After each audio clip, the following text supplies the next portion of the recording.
If a single shared expression could capture the essence of a trial, this would probably be it. You have the victim's daughter, brother, sister-in-law, cousin, 3 nieces, and the prosecution. You okay?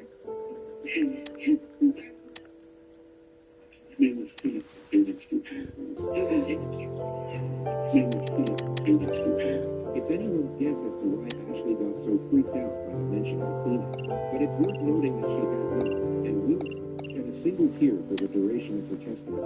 People can, of course, get emotional without shedding tears, so you can decide for yourself what exactly is going on here. It's just interesting that she keeps wiping her face when there's nothing to wipe.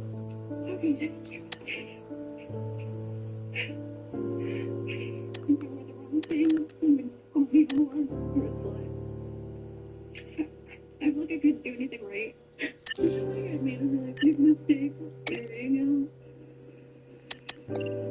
Sometimes he would drive really scary, screaming at me in the ground up on curb. Sometimes to a tree. I would like to just start with a couple of things. So Doug had a second removal in April 2017, right?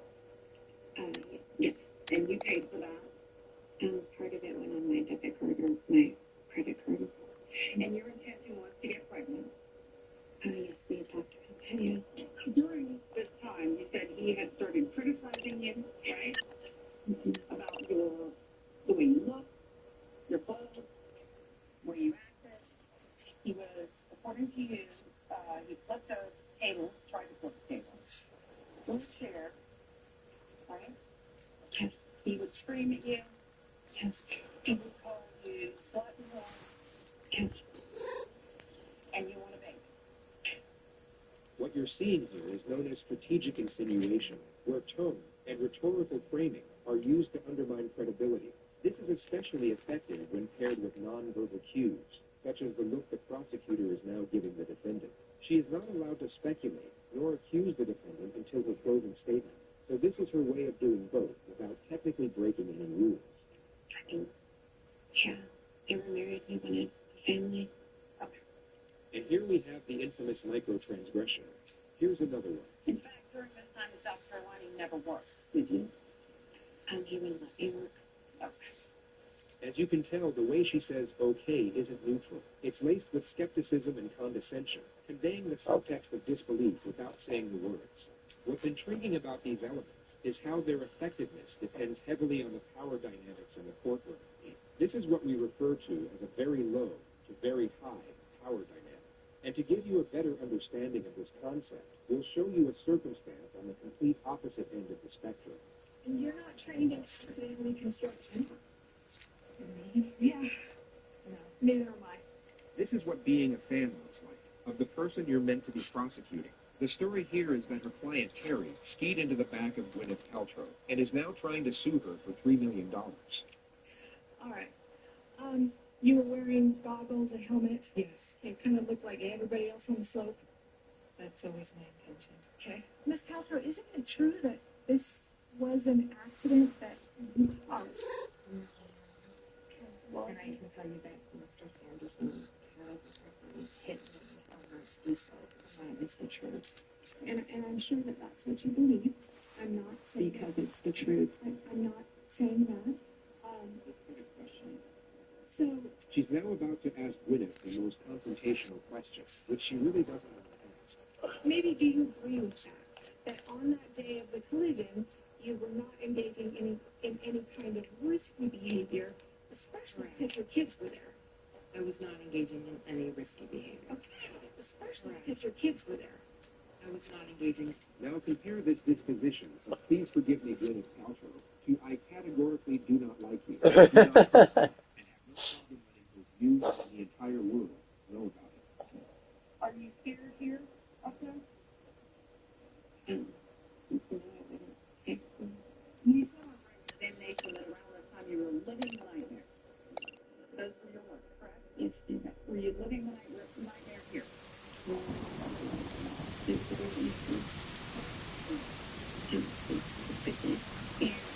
This is the wrong one.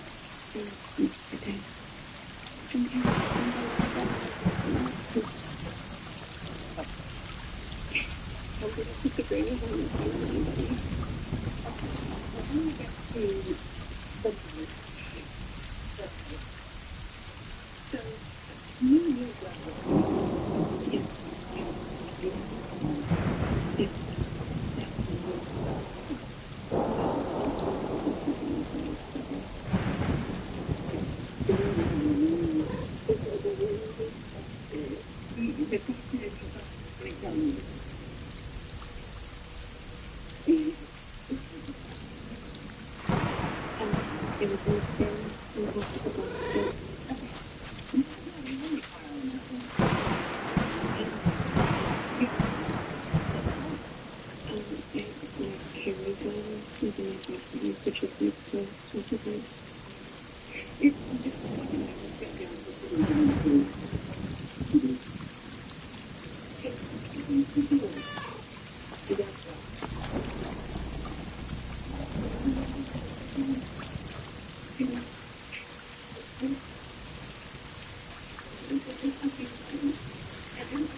Okay. Well, I get the high ratings now. So you start shooting, and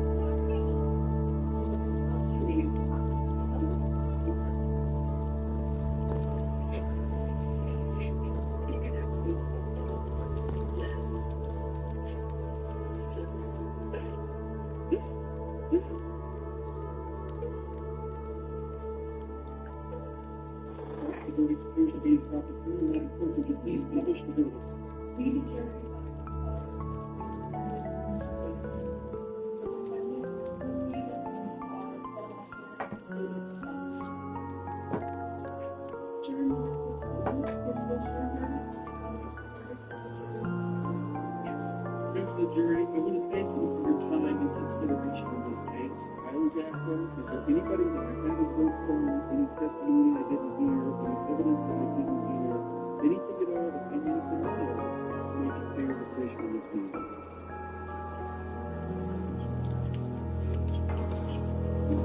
Excellent.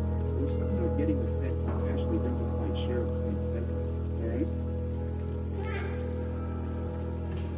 Ashley is about to realize the judge isn't cutting to the chase and will instead drag out the process with precincts and rules. It's such a fascinating moment because it's at the very last stage of where she knows she is being watched, and a time where you really don't want to be visibly annoyed at the judge. Alright, so the first thing we need to do is talk about the portion of the start from. My ultimate conclusion, Mr. Jim, is that this is not a downward departure case. So with that said, the sentence of the court will be as follows. You're going to sentence you to 20 years of Florida State prison. That's to be followed by 10 years of probation. You must initially report to the Bradenton Department of Corrections, which you will provide you a map of where that is. This is Ashley Benefield's latest motion. Her earliest release date is in December of 2031. We'll now take you back to Amber's interrogation. And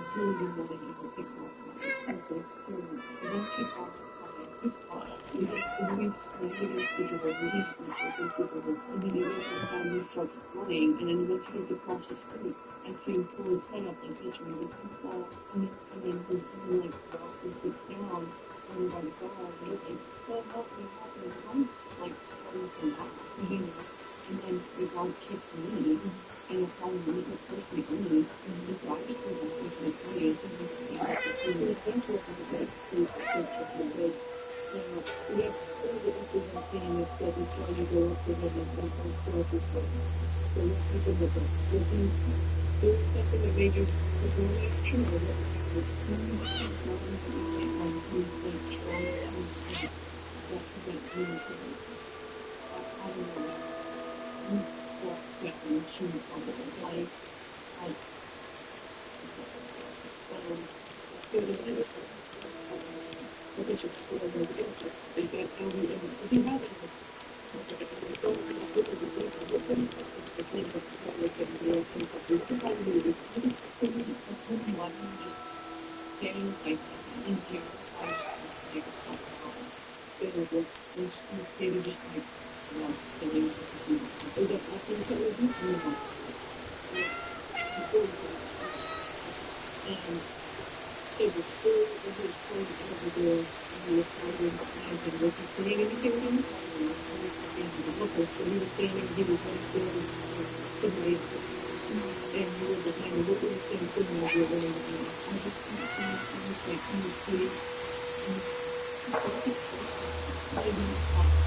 He's playing.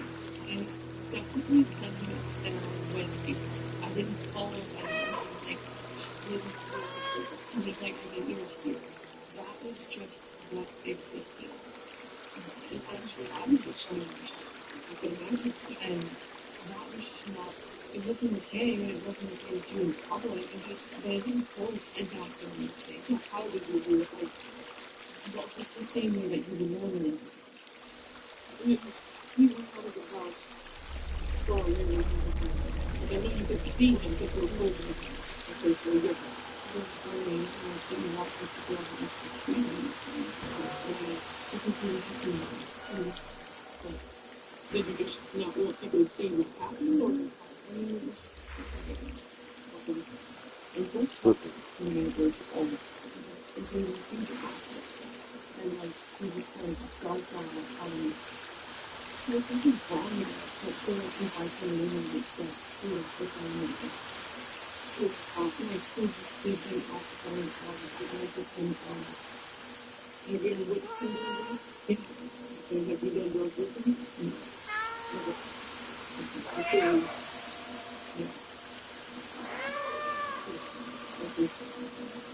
You wouldn't need a PhD to recognize that amber is on something right now besides the glitter.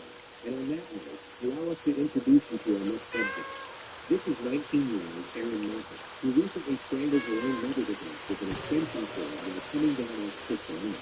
She and her boyfriend then buried her body in an abandoned oil field. Her mother's landlord reported him missing 21 days later, at which point Aaron was back to coming for questioning.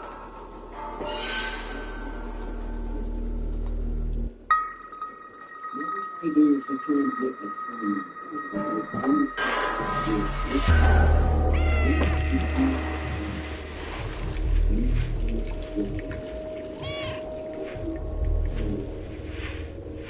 She had been living with her mom for 2 weeks. When did you realize? I don't like cats. I don't want to see them die.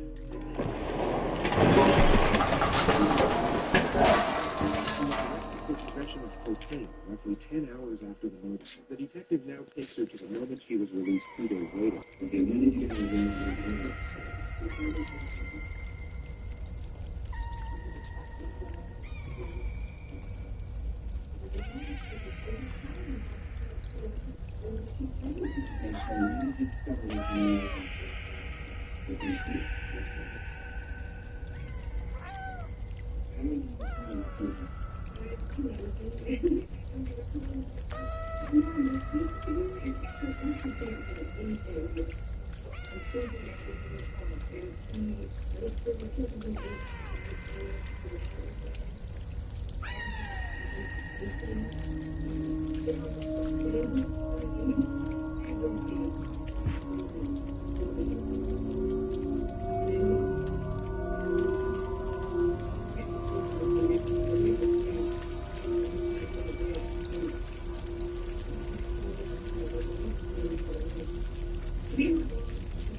There's something real happening, perhaps emotional pain. She would quickly bury her face in her hands and shut the emotion down. And then, I think she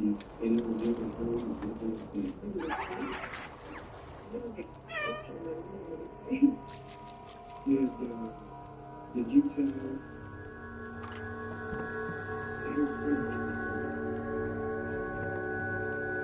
Did you you speak to him?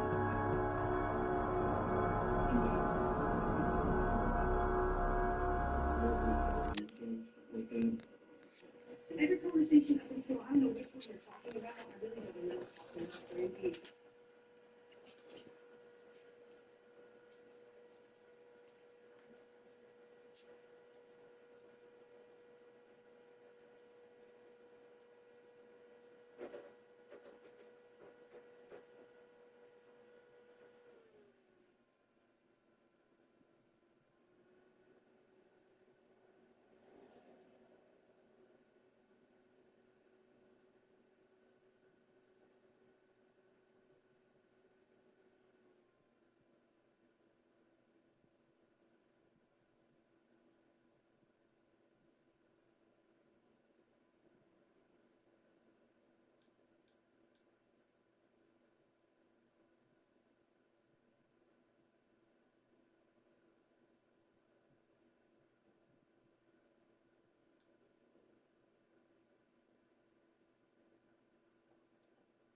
I didn't even know there was checkpoints. Well, that's cool.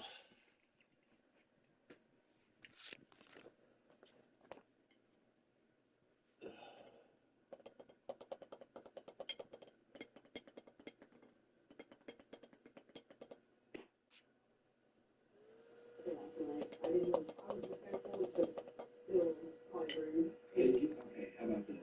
Did you ever use the term, did you ever use the word shovel in your mom in the same sentence when you were speaking to Dina? Oh, yes, I did. I said, she said, why don't you go look for her? And I said, well, what do you want me to do? Grab a shovel? Okay. Because, and I'm sorry, but I'm very unemotional. I'm very, very close on. So And do you think that your mom is dead? I'm going to say absolutely. So you have no idea where she's at?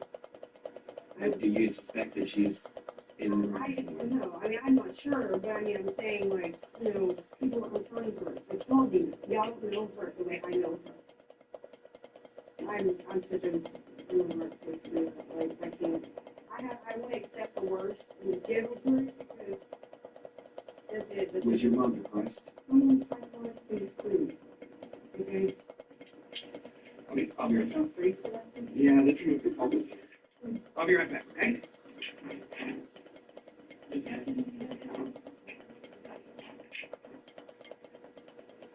When police searched her mom's trailer, they discovered a missing carpet, blood underneath the rug, and a power cord lying right next to where the blood was found. They called Aaron's now ex-boyfriend to come in multiple times for questioning. He would turn up at the police station on the exact day they were set to conduct Aaron's second interview. It had been 28 days since the murder. Okay. You want a drink? Just let me know. Okay. Station name for the record for me, please. Michael Corey Lewis. Michael Corey Lewis. I'm glad we finally got a chance to meet up. Before we begin, what I'm going to do is I'm going to read you your statement of Miranda rights, okay? You know what that is? Okay, so as we've spoken on the phone a couple times, as you know, what we're trying to do is establish a timeline for Jana's disappearance. Is it her mom? Yes, Shannon. You may know her as Shannon, is that correct? At Ashland's? I remember her name in there twice. Okay, Ashland's mom? Yes, sir. Okay, so you're familiar with Ashland? Yes, sir. Or Aaron, right? Moffat. Okay, so you've met her mom twice. Her name is Jana. Shannon Moffat. Okay. So when did you, on the second, because she was, we're talking about, she was arrested at about 2:30 in the morning in Friendswood on the 3rd. Right. Okay, so you remember that. Yes. You got that time frame in your head, and you remember when that was. Yes. Okay. Take me 12 hours prior to that and describe to me each hour of that day. He claims he was in his trailer for the entire day until he picked up Aaron at 11 p.m. to drive to Friendswood. Jana had been dead for roughly 10 hours at this point. We all going to get dead for what? I believe she was. What was her frame of mind? I mean, how was she acting? Was she? Well, she had a big bottle of pills, which Xanax. It was like blue pills. Was she acting different? Yeah, she was on something. She was on something? Definitely. When did she know? Yeah. Did Jana ever, or did Ashley ever tell you that Jana was missing? Yeah, whenever she got home. When she got home, she got released. Got the taxi cab to her. What did she say about it? My mom's going, all her stuff's here, her money's here, home, cigarettes, keys. On the night of the second, when you and Aaron went to Friendswood, did she mention anything about her mother? No. Like, what did she think that happened? I mean, I don't know. She told me that one was driving. She was just giving me all the information. It's important to note the detectives are not certain of Corey's involvement at this point. They have no concrete evidence that can implicate himself or Aaron. So everything you're about to see is entirely a bluff. Let's see. Do you trust Aaron to Ashley? Do you trust Ashley to keep quiet about secrets? I told her about any secrets. I don't keep secrets. You think she can keep something quiet? She likes it. Yeah. She's pretty good at that. She likes to be a lot. So yeah. how long have you known her? Couple months. Yeah. When we do this type of interview, there's certain things that we already know the answers to that we're going to ask you, just to make sure that you're being honest with us. So and I'm telling a few, I guess I got a few questions about the date on the second. You said you had problems remembering dates and can't remember the second. Why is that date? I don't know. I told her it was the second. He told me several times she got arrested on the second. And so I'm assuming it was the second. And that's what it's what we do. Probably woke up like at 2, like I said. And then she called me and said she had a mom's car. Okay, remember, again, let me back up. This is your chance to kind of tell us what's going on. Many of you will already know that this is your chance, and this is your opportunity, are pressure tactics disguised as benevolence. The thing is, that doesn't work on the suspect here. What does work is what the detective says next, or more specifically, how she says it. We already know what's going on, so this is your chance. This is your opportunity. That's what you don't understand right now. We know. We know you were in the trailer that day. We know you were there. We know about the blood on the carpet. We know about the cord. We know about the rug. We know about the trunk. We know about the ride. We know about the dog. Do you trust Aaron? We will be down there tonight. We will be speaking to her probably about 2 a.m. She will confess. I'm gonna be tired by then. I'm not being able to hear. She killed her mom. I know she did. We know this. Thank you. By you telling us this, I mean, you are doing the right thing. Do you understand that? I know you're scared. I can tell by looking at you, but you're doing the right thing. I got no doubt. But you were there, right? Of course. Look, man. How long have you been homeless inside?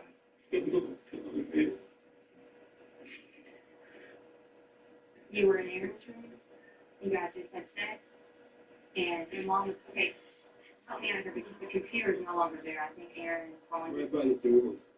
Right when you walk in the front door to the left. Okay.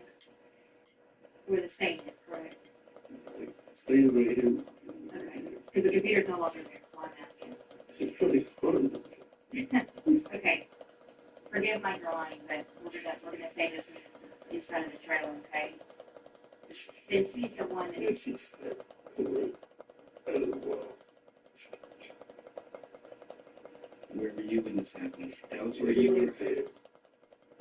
Did you hold her mom down? You didn't hold her down? Come on. You're doing good. Buddy, you're doing good. I'm scared shitless, man. I understand. I believe you. Hastings oil field. Hastings oil field. Is that where she's at?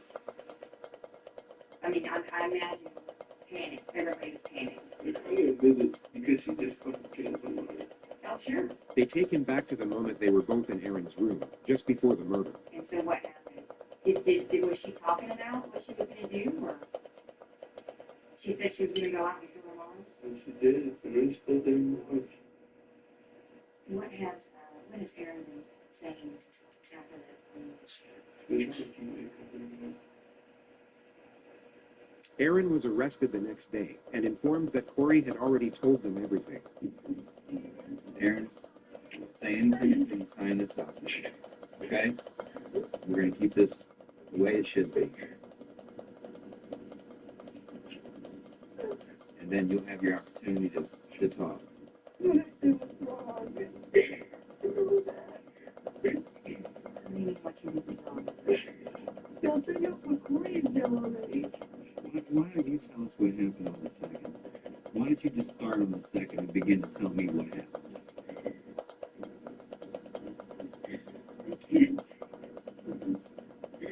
You're pointing to your throat.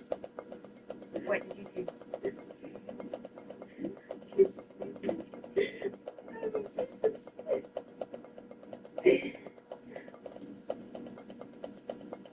We know what you did. You tell me what you did.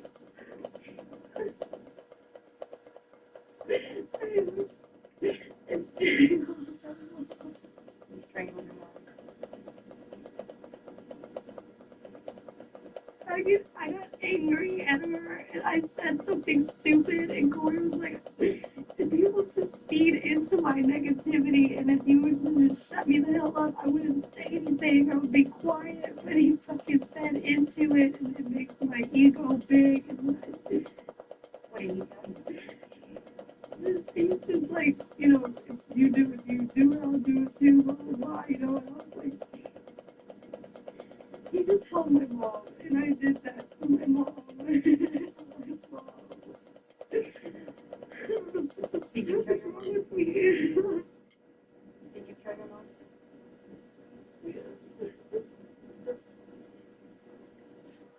I freaked the hell out and started crying, and I was like, I didn't know what to do, and then I guess we realized that we can't leave my mom laying there, and What happened right after y'all arrived to the location? we put her out, and where the grass was and stuff, and I fell, and I couldn't do it. He just were in there, and he left it. Do you remember what you were thinking? I was pissed off at my mom. Just we always crying about something. It doesn't matter. Just crying her telling me she just tells all kinds of crap, and it's anger that built up after days and days of dealing with it. And Should we take a break?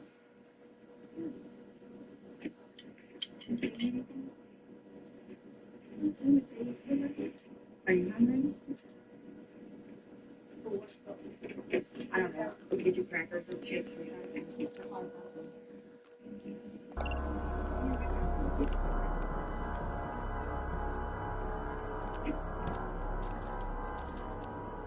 So we just get that in.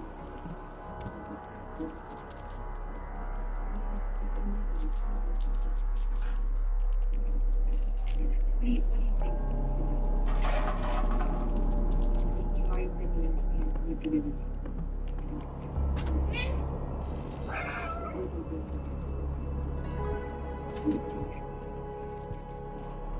would you understand the severity?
This warning is absolutely confirmed because of the autonomy the interrogator has.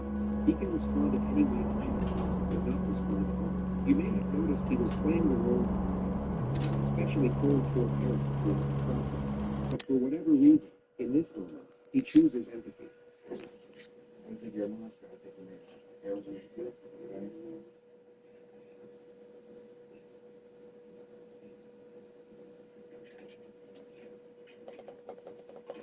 Is this your phone?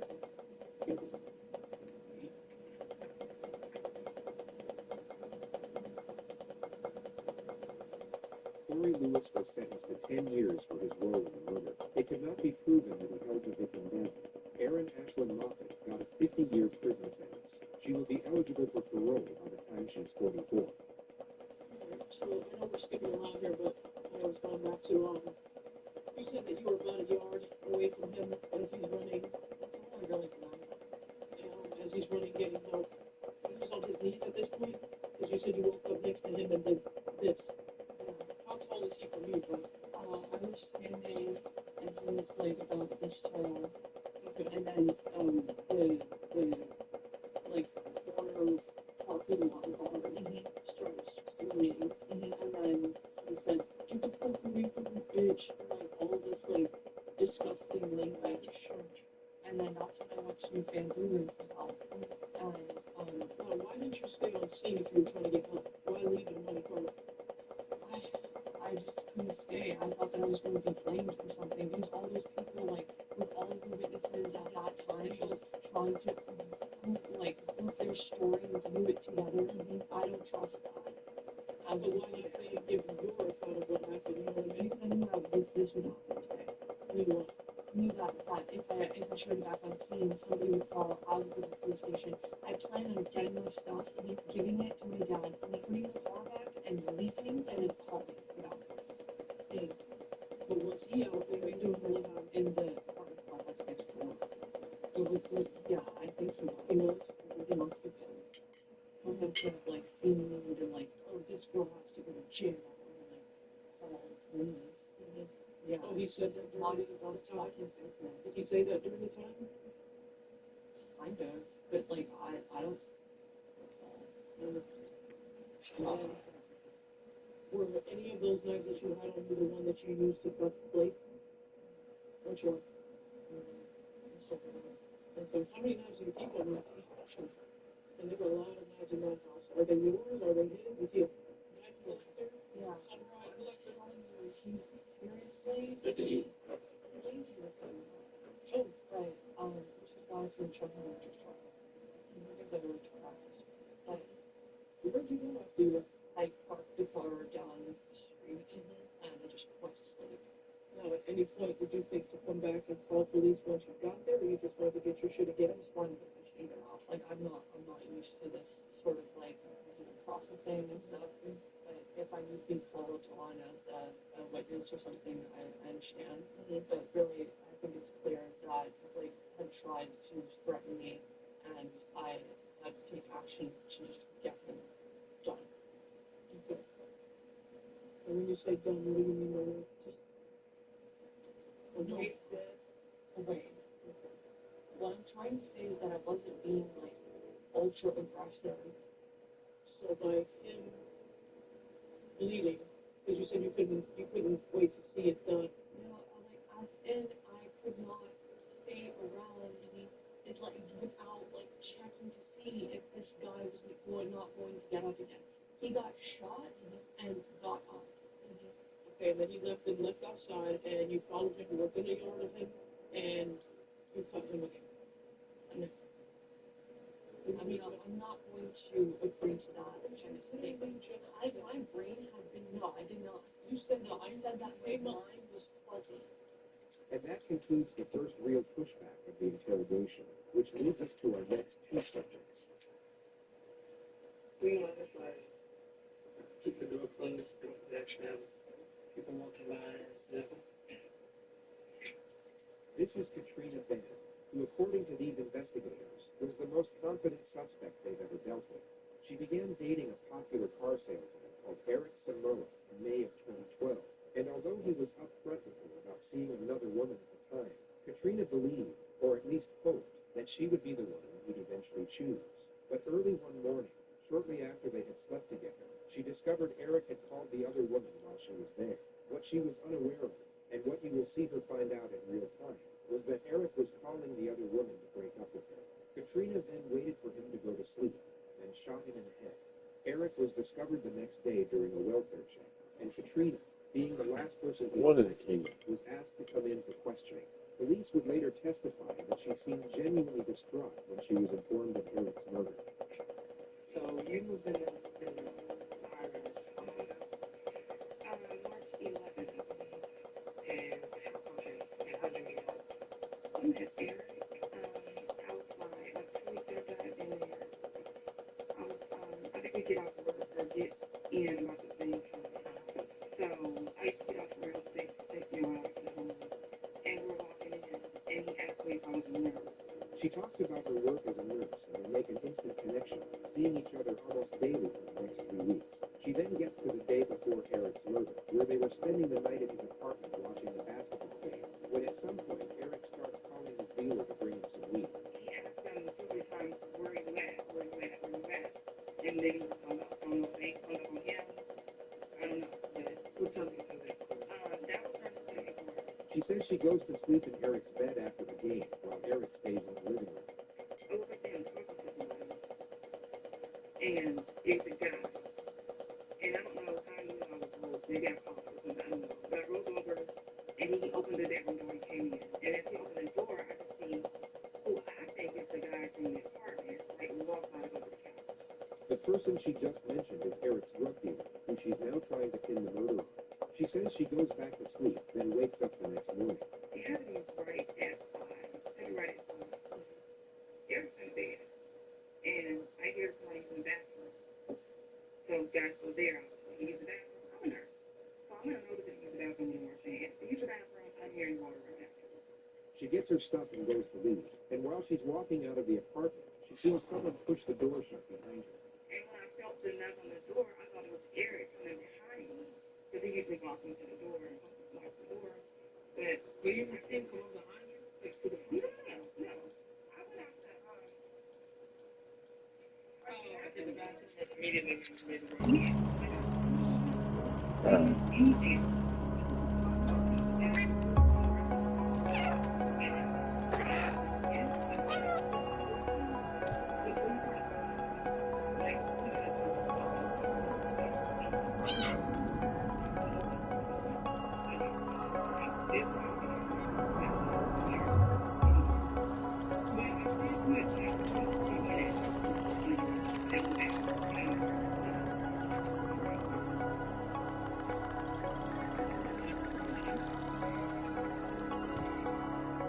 This detective would later testify that he believed Katrina was innocent in this murder. The truth is that she had sent a text message after Eric was already dead. Katrina left soon after this murder. The investigators then located and arrested Eric's drug dealer. He did not put confidence in his own. Katrina was asked to come clean a week after the murder.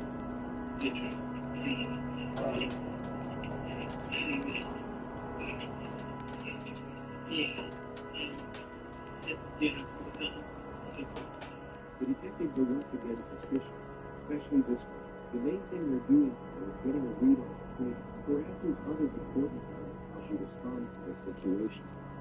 So, we're still in and like I said before, use so much like the internet. We haven't this will give us an opportunity to run your ears and maybe just go over the story just maybe just remember something just a tiny bit more.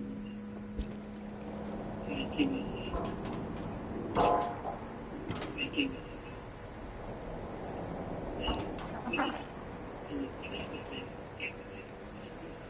What Katrina is doing is very rare. She is commanding the unspoken tension instead of avoiding it, and dictating the atmosphere for the work. She's sitting in a room with the two lead investigators for the murder she committed, filling in particular shapes. Really, I think it was the story again of the last. I think it was like Thursday, as we're trying to establish that everybody in part two was right. Yes, no man. Yeah. That was great. Then the first one, we have follow-up questions.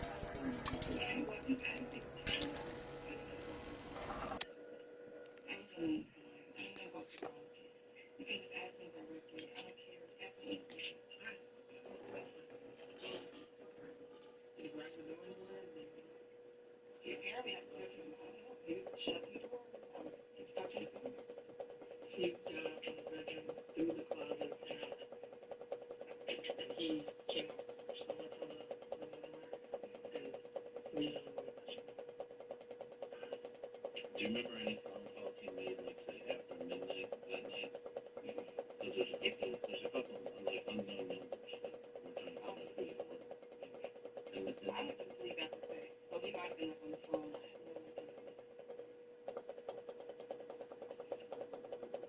The last thing they do is bring the photographs of Eric's apartment to see if anything is out of place or missing. So when did it sink in? Last night. It's pretty much normal all day yesterday. Yeah. Very tired, man. I have a feeling we've been pretty much working around the clock for about a week now. She doesn't see anything worth mentioning in the photographs. I think he was the one. Eric, I think he's the one for me. Actually,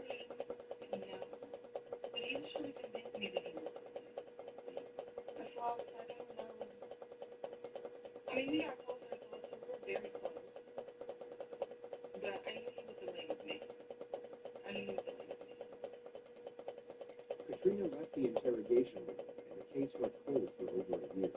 Then, out of sheer luck, a gun was found in a ditch roughly 2 miles from Eric's apartment, and ballistic testing confirmed it was the murder weapon that killed him. The gun was then traced to its last owner, who was Katrina Benn. She was arrested and charged with first-degree murder, then interrogated by the same detectives a week later. She was unaware of the evidence they had against her, and their first question was if she had a gun. She said she did, but couldn't remember the last time she saw it. I wouldn't agree that it's pretty important to know where your gun is. It is. I totally agree. But I don't want to make up any stories. I learned when I try to make up stuff. So then, It's in my possession. where did you originally find the gun? At Columbia. You don't remember the gun was? 2003. 2003. It's pretty quick. It's nice. It was easy. And it was good. I'm telling you. It's easy. We found him. Okay. Oh, Okay, and this was basically, this would have been convention, okay? You can continue to go through this as you're going to go at, and nothing happens to you. Okay, let me tell you something about you. You see how bad that is? it doesn't make sense to me. Okay, well, let me tell you. You don't think this is enough to think I'm just like, no, no, no. I mean, I really did. Okay. So, I don't know how does anybody have my gun. Let's what it did happen. You had your gun. Okay. And it was used. I mean, just let you, let him go with I do. Your gun, not a registered to you. That's, we have your signature when you get the gun. It's a murder weapon. That's alone. That alone. There's no, I'm sorry. I have no doubt that you think I'm good and I'm smart. What else did you learn from anything? That's an airport awesome. Did you I absolutely know. did you hear him arguing with us? What about the other women?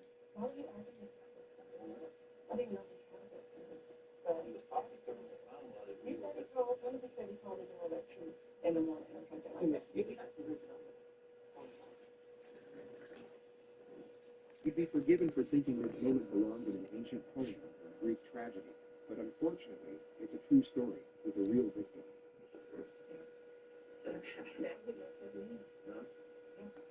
Did he ever do anything with that tragedy?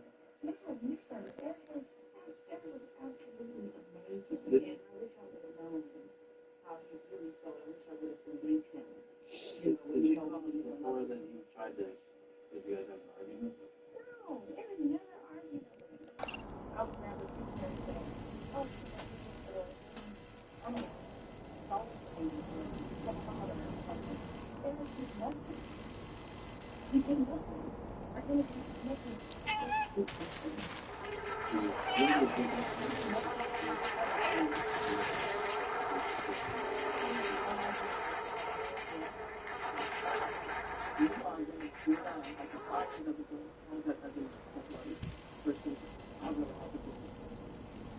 Katrina Benn was found guilty of first-degree murder at trial. She was then sentenced to life in prison without the possibility of parole. Katrina's level of confidence and composure under certain moments of pressure is what makes her a very unique case study. So in keeping with the structure of this video, our next subject will be very different.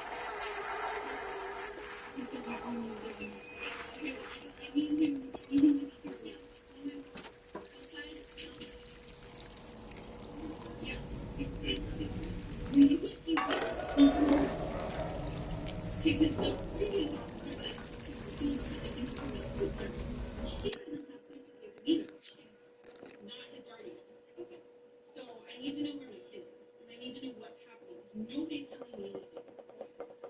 Fair enough. I don't know what's happening in there. I just got here as well. I was just told to walk you in, so I'm sure they're bringing somebody down. We're going to tell you what's going to happen. Do you want to take a team for a second? You can say kidding if you'd like, but This is 26-year-old Devin Schreiner, who 5 hours and 7 minutes prior to this moment shot her ex-boyfriend, Jason Schaefer, 3 times while he was on his postal route. The reason she did this was because she found out that Jason had filed for increased custody of her 5-year-old son and had started dating her own sister within the same week. Shit. Devin is herself a postal worker, so so she thought that by leaving her postal stamp 20 miles from the crime scene, she would have a simple alibi, that she was at work during the time of the shooting. The issue is that she underestimated how easily her movements could be tracked, as her own vehicle was caught on CCTV just a few blocks from the crime scene, identified by a missing hubcap on the passenger side. She was also captured on multiple cameras running back to her car from the shooting. Now what you just saw, as Devin entered this interrogation room, is her entire strategy. She will lean into this emotional front of supposed anger over her son being taken out of school without her permission, which on paper seems very funny, because it's far from the typical demeanor of a guilty suspect walking into a police station, and in theory, would change the entire dynamic of her interrogation, but you'll notice that it doesn't quite have the desired effect. Where is my son? So he's not here? Like, he is here. Okay, well, why is he not here with me? I need him to be here with me. I haven't seen him. I don't know what happened. He was taken from the school without my knowledge or consent.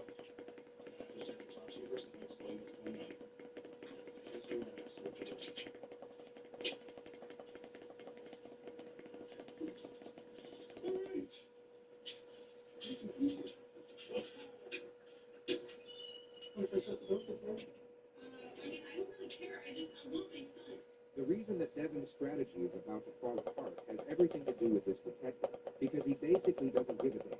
He clearly feels that he already has enough evidence to close out the case, and will communicate almost exclusively with sarcasm and passive aggression.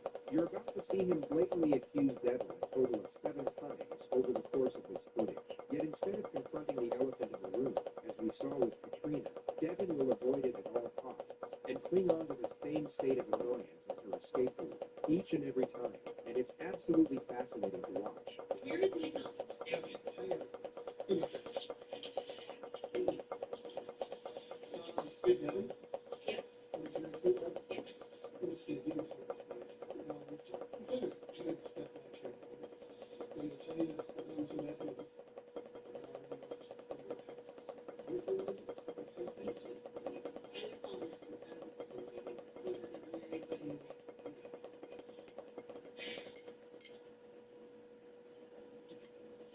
What? How? What happened? In the face? Where? He was working today. He didn't.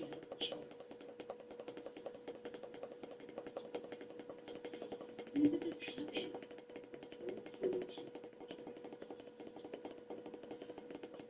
It is 6 o'clock.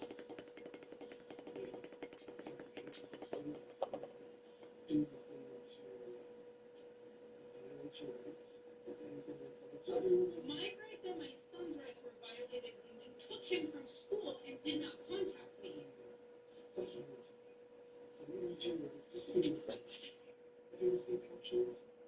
Yeah.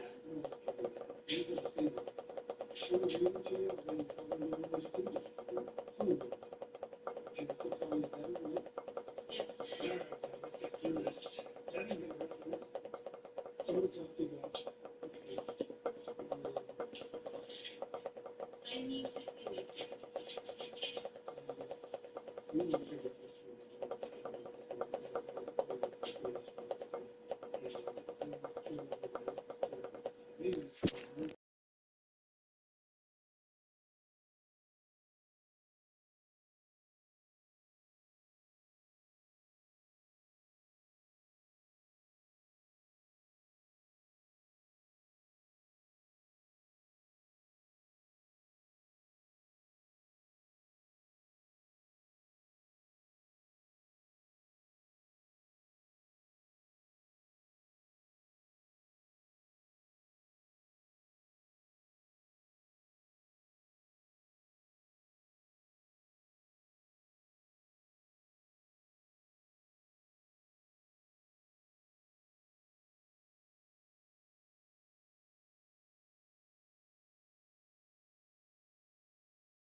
Hey you, and welcome. My name is Mike, and in this whole video, we're gonna look at an absolutely bizarre tale that was, of course, no surprise, it takes us to Florida. Like, where else at this point? Come on. Today, it is still somewhat of a whodunit, even though the trial is long over. Like, there's still so many questions remain. You know, the who, the what, the why, the whole deal. It's kind of a big one. So the jailbreak was made anyone look good, innocent or not, and though he remains that way in his eyes, the odds of the law, not so much. And a way there, the descendant of the Oliver family was found in the bath by in a horrific state. And I know who you are. So I'm considering it version of serious. They did it. 100%. No, they did it. 1000% sure did. Voluntarily surrender right now. I don't want anything happening to him. The investigation began with, well, you know, where you'd think the person was found, and it hammered into that until new evidence came to light. Evidence that's been, like, disputed, and the whole, you know, he had no history of that sort of thing, so I guess he just knows, though, but it took 2 trials to come to fruition. I mean, the fact that this happened in Florida should be a dead giveaway. It's just, you know, that this one will be as weird as hell. It's twisting as all, like, and it's got more questions than it has answers. So you know that. Let's give it a go.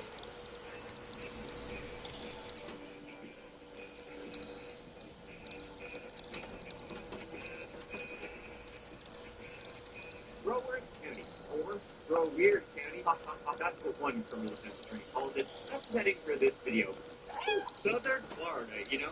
It's a hot one down there in Fort Lauderdale. Many. And that's our video. So you know what that means. I hope you do. I don't. Inland from Fort Lauderdale and the beaches lies a little place called Davie, not far from the Everglades, and they're countless man-eating alligators. It was approximately 100,000 people, and is an upper-class affair. Mansions and ranches and all that business. In one of them big old houses with the gates and the pool and the roof, the whole thing resided, now listen, Danny Yao Stu, his wife Jill Albert Stu, and their 2 children. There was 23-year-old Amanda and 20-year-old Justin.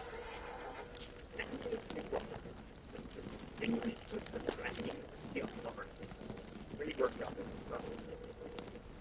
Termites, ladies and gentlemen. Yeah. Why not? Is all I have to say. He didn't just work it though. He's a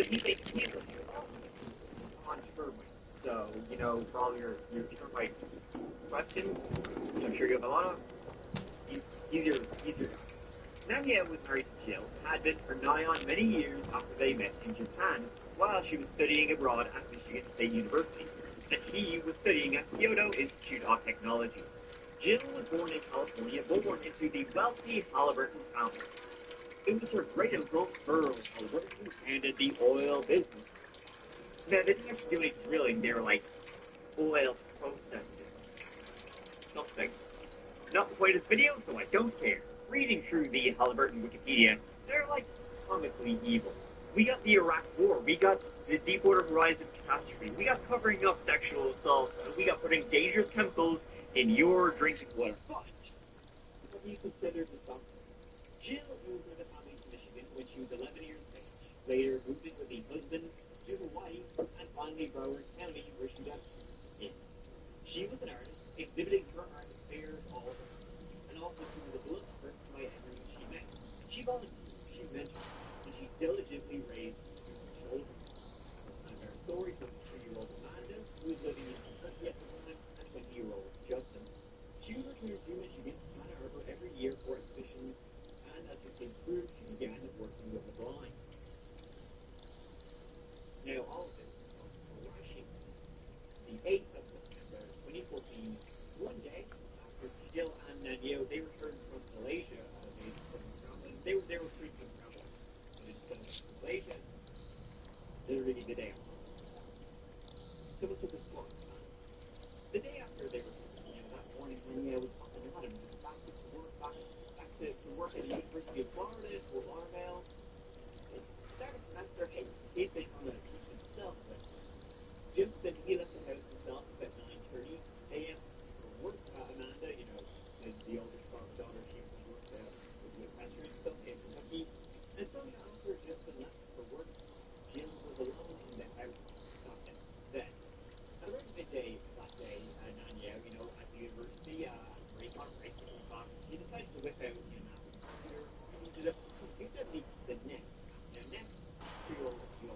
Google Nest, constant security system, cameras, all that sort of thing. We just had to whip it out, check things, how things were going, how to do. Same house as the big one with numerous cameras all around. Now, as he was sitting back and we checked the home security, right, he was shocked to see a man in his house wearing a ski mask.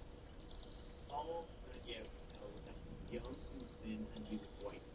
But his face wasn't weird, and this man was walking around his home where his wife was alone, disconnecting the cameras one by one.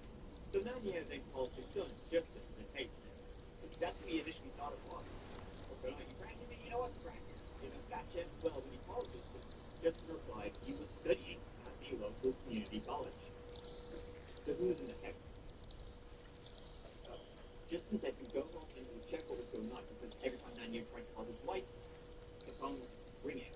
Now, why neither of them called the police while allegedly, seeing a strange man wearing a ski mask while 59-year-old Jill was alone in that house is the first of many questions we will have regarding this case.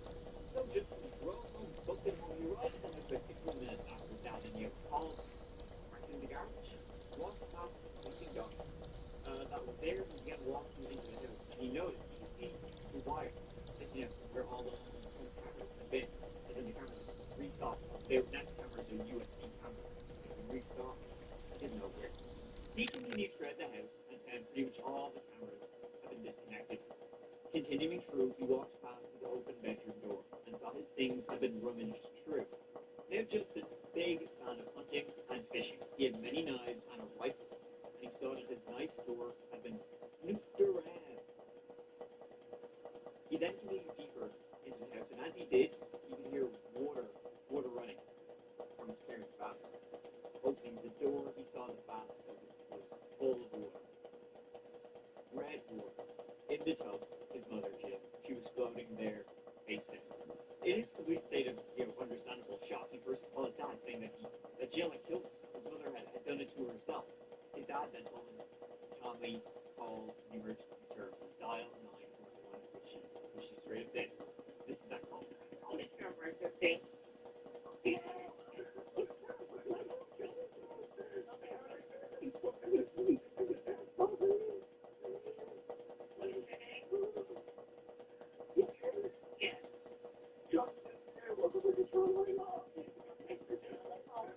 And are you with her right now?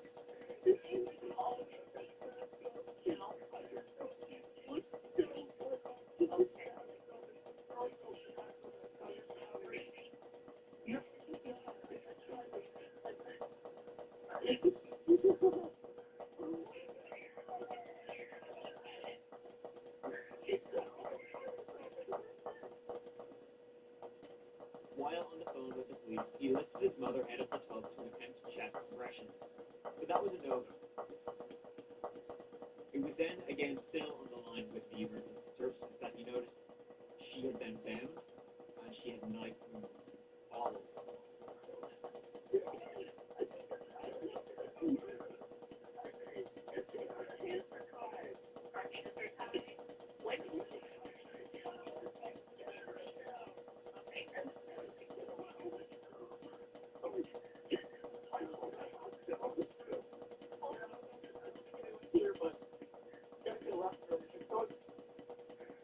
No one else is there?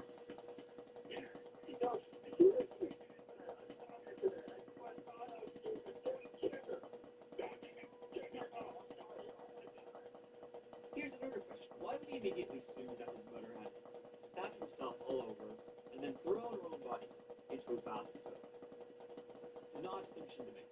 Like, why was she doing this to herself? Be the first thing that comes to your mind. But who knows how anybody would respond in that environment, in such a stressful situation. I have no idea how I would react to it. It's just, these are one of the many things that Jill had been bound, hands bound, feet bound, and then someone had viciously attacked her with a knife that would later be revealed to be one of Justin's. Then she was put in the tub, tossed on. It did look like there had been a fight, struggle, things had been tossed around, and Jill had defensive wounds on her. The investigation into who had done this then began.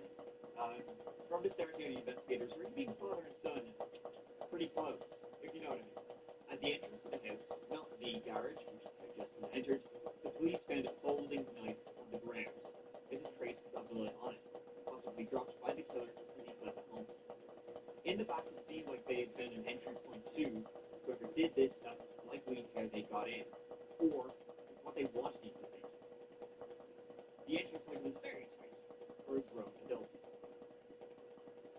They also found the deactivated cameras, the alarm panel box in the bathtub, along with, when it was drained, a knife in there too. It was not a decorative knife like a, I don't know what, like a mindless joke anyway. The house had been rummaged through, but nothing was taken. It was odd. Odd from the start, like the entire story and the scene. Kind of like a staged thing. Like, for example, even the start. Now you have to we check in, his home security system, and he just happens to look at it at the exact moment when the guy was going around so close to the camera as to be looking right in it and deactivating the camera. Like, he checked it 5 seconds later, he wouldn't have seen this person. And how would the killer even know where the cameras were? Why even look at the cameras if you're already wearing a mask? Also, the home security camera which Nanyo saw this guy deactivating the cameras, well, didn't it just so happen that Nanyo's subscription had expired, which meant that he could watch the camera live, but he couldn't see any past events. So it wasn't recording, it was only live streaming. Conveniently, it stopped recording 2 days prior to the murder. Fun fact for you here, folks. The boy over here actually worked for Nest in customer service many years ago, and we would get calls all the time from somebody saying, yeah, I'm Nest security cameras, but I had a break-in. And, do you have a footage? And we, oh, your subscription, you don't have your subscription anymore. We don't have any footage for you. You can only view it live. You can't view past events. And obviously people would be furious. But they don't store footage if you don't have a subscription for privacy. So none of what Nanyo said he saw could be witnessed by anybody else. It was immediately deleted. The subscription was also quite expensive. A bit of a fun rip-off, if you ask me. As you can tell, I love that job. Jill had been viciously murdered, stabbed to death, which is usually a crime of passion done by somebody close to the victim. If it was a burglary gone wrong, like why tie them up and stab them? I mean, okay, if you're a burglar and you get caught during while you're trying to steal shit, okay, like stabbing would just make sense, stabbing and running. But tying up, stabbing, and then drowning them in the tub, putting them face down and filling them with water just to be sure, seems like a bit of an overreaction. Seems very fun. And the family went off smiles, trips, and all that. And things were like just a little bit uncomfortable, let's say. Now, Nanyo had no reason to kill his wife. Yes, he was named in his wife's will, he would get her stuff, but he was her husband, so of course he would be. But he himself was independently wealthy. His patent for termite traps was the big bill payer in the house. Jill, though a well-known surname, she didn't actually see much from the company, wasn't involved with it, and wasn't exactly getting big royalties. And their marriage of over 25 years, it was happy. He seemingly had no reason to murder her, plus he was in work at the time. That's the only thing I can think of.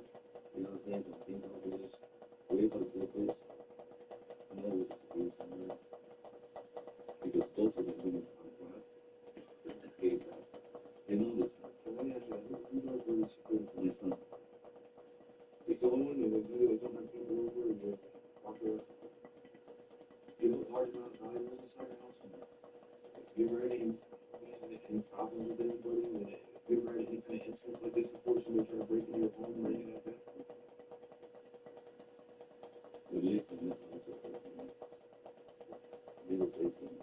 Amanda, she was working with horses in Kentucky. She was immediately excluded.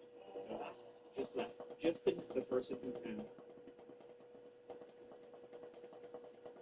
All the stuff that we talked about earlier, the stuff you told us, doesn't make sense. What do you mean? Second. About what? So you want to start going to clean? That's your only opportunity. You understand? You're dead. What? What did I say to my dad? I lied to my dad. I told him I was going to work. And maybe during the police questioning, Justin would change his story about where exactly he'd been that very morning before when his daddy called. So you told him to kill yourself in the house? That's what I thought. She was already out. That's what I told my dad. The person Nanyo saw sounded exactly like Justin. Skinny, young, white. I mean, Nanyo even thought it was him. He just couldn't be sure because he was wearing masks. Like, he called Justin thinking it was Justin joking around. Hey, it's a male. I was skinny. Even if that's pretty sure you're the one he saw. Really? Oh, You know, old man or looks like white. it wasn't me. I'm not gonna calm down. I'm sorry. Right, you know, What? pretty much. My dad? Yes. So much so that that's what he thought. He said, man, you playing a joke with another camera because he knew. With the stories he's telling us now, and you know, let's go into what he will not because they think he's my partnership, Tommy says. There's too many consistencies in what he said. If Justin growing up was a popular kid in school, well, like, and a good kid. He worked part-time at the university as an assistant, no doubt helped by his dad. But he had academic issues. He had dropped out of college. He had moved home, and, well, his parents, high achievers coming from status families, just wanted him to do good. It's a lot of pressure on a young man like Justin, you know, when your parents are high achievers and have big names. Our lives have just been a lot worse since I moved back. We got into a lot of fights in between this and that. So that's why when I first saw her, I was like, why could you do this to us? Like, why did you leave us? So I thought she committed suicide. So he dropped out of college, he was attending community college, but his parents were seemingly quite disappointed. His mother especially was seemingly quite disappointed with how he was getting on. He initially said when his dad called that he was studying at the community college where he was taking a couple classes. That's where he was when he got home, but he would later change the story and say he was sleeping in his car at the JV campus. Why was he sleeping in his car? Was he pretending to go to classes? He was just driving there, not actually going. I don't know. Or in my car? What were you doing in the car? Sleeping. Be honest. Did you stay in your car sleeping or did you do it in the library? I said that, I'm sorry, I said that to you. Because I don't want to say it. Why, man? I'm not lying. Then, you know, he said when he arrived, he didn't even check on his mom immediately, which is kind of weird because you think you're hearing about something suspicious going on in your own house. Your immediate thought would be, okay, I've got to check the person who I love dearly, who is in that house. Instead, it seemed like he was kind of wandering around for a bit, or going to his own room, checking out his own shit, or finally ending up in the bathroom, which is like the last thing he did. And why was his initial thought that it was self-inflicted? But it kind of seems like it was anything good. And remember, 2 of the knives found were just, and he loved him some knives. He studied the blade. Supposedly by what you're saying, they went into your room, specifically got your knife. I guess possibly use that to kill your mom, right? That's what you said. He also mentioned a third night. Things are not looking good for you, buddy. He said that when he arrived, he had with the full protection because he didn't know what was going on in the house. A house he was not racing around to make sure everybody was safe and then thought that his mother had done to herself. He said that he brought the knife in with him, but after he found his mother, he went to leave that back in the car. What? I'm going to jail, aren't I? There's something I need to do. The police became, like, fucking straight off the bat, became fairly sure of the theory that he had come home, him and his mother, they had talked over his work, over his education, over something, and in a fit of rage, he went and he grabbed a knife, and he stabbed his mother to death. I mean, it did seem like a crime of passion. That kind of made sense.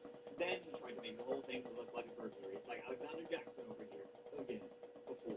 Well, mom was murdered. For God's sake. I found her dead. I found her. I had to live with that. And you guys are thinking I did it? You didn't wake up saying, oh, I'm going to kill my mom. But when it happened, hit the fan, you really didn't. You were racing up to make it look like a robbery, and it was Why the hell would I murder my mom in the middle of it? I don't see why. I love my mommy. I want her to be alive. I want her to be alive. The police did not go easy on either of them. You know they're actually killers. Yeah.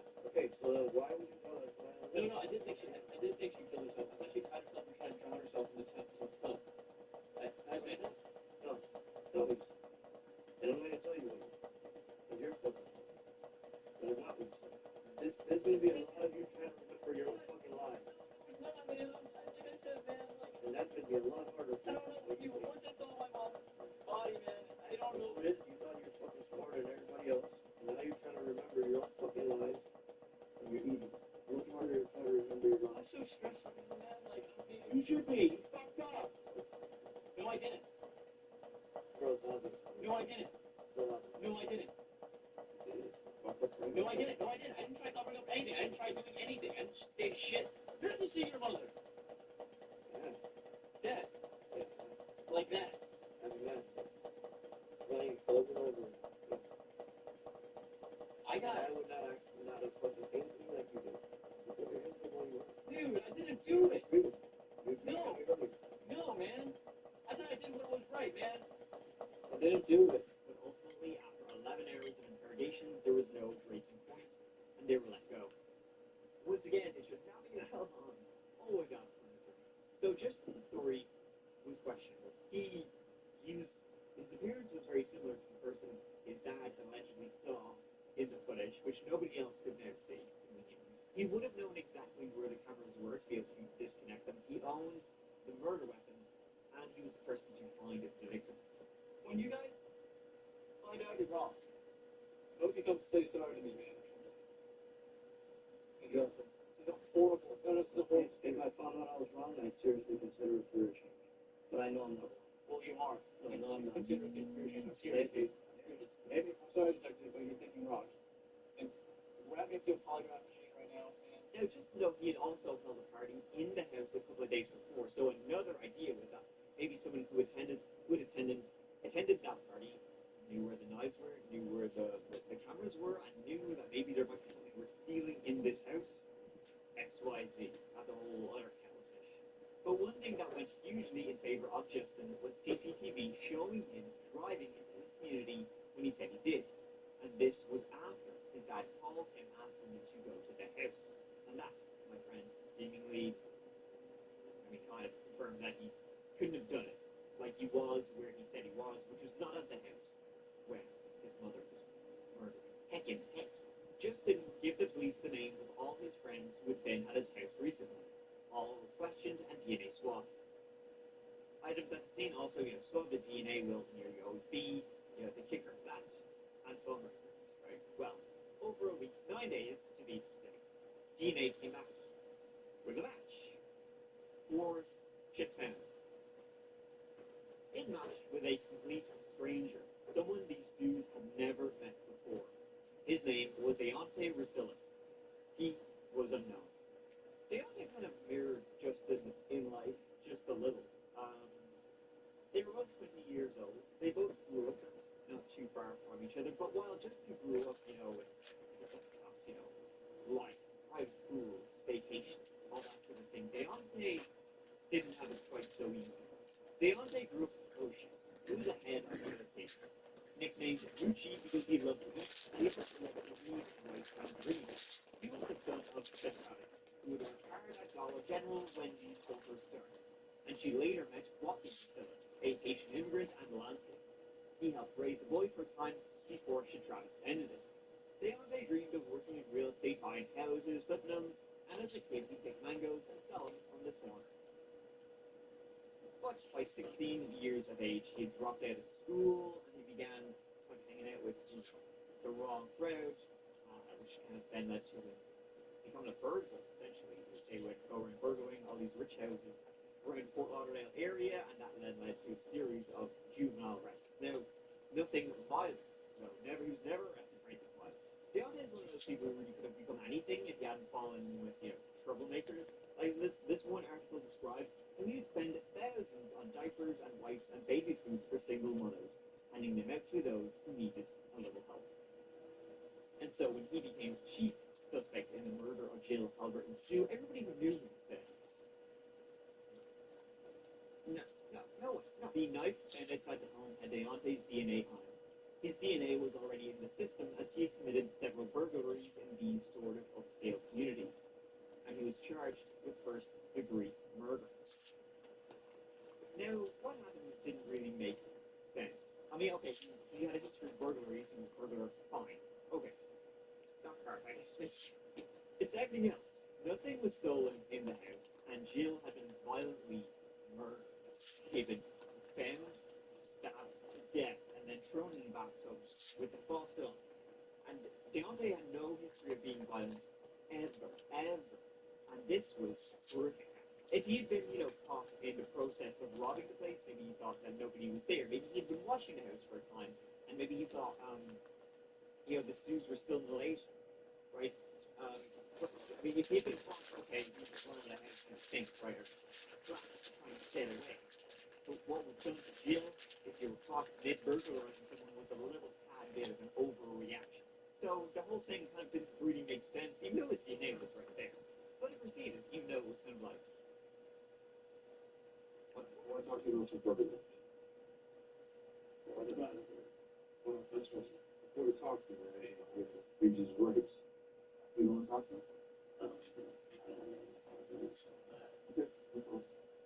He's going to be charged with first degree murder.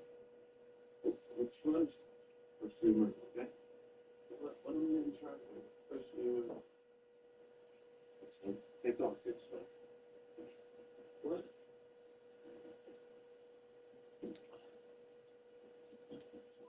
Do you know what charges are?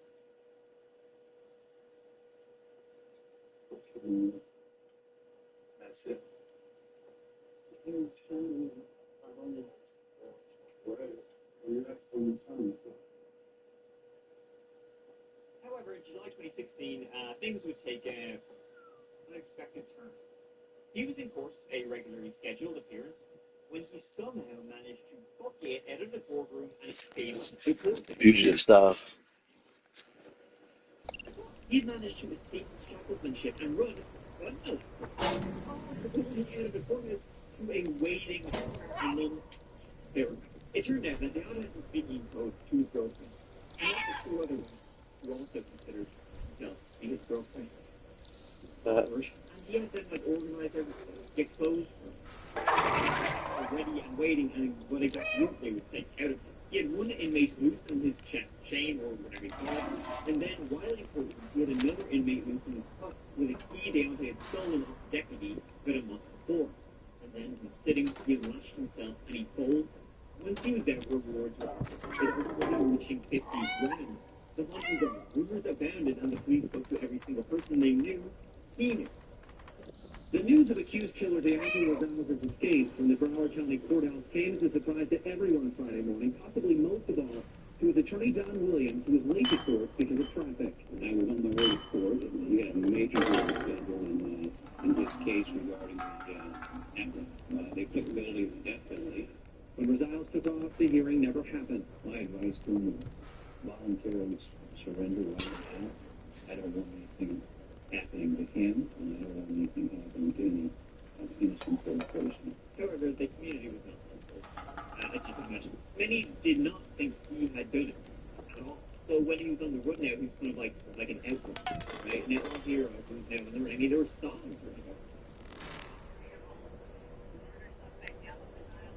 Escaped inmate from the Broward County Jail was there for a hearing on the 4th of October when he escaped from custody as he was being taken out of his handcuffs.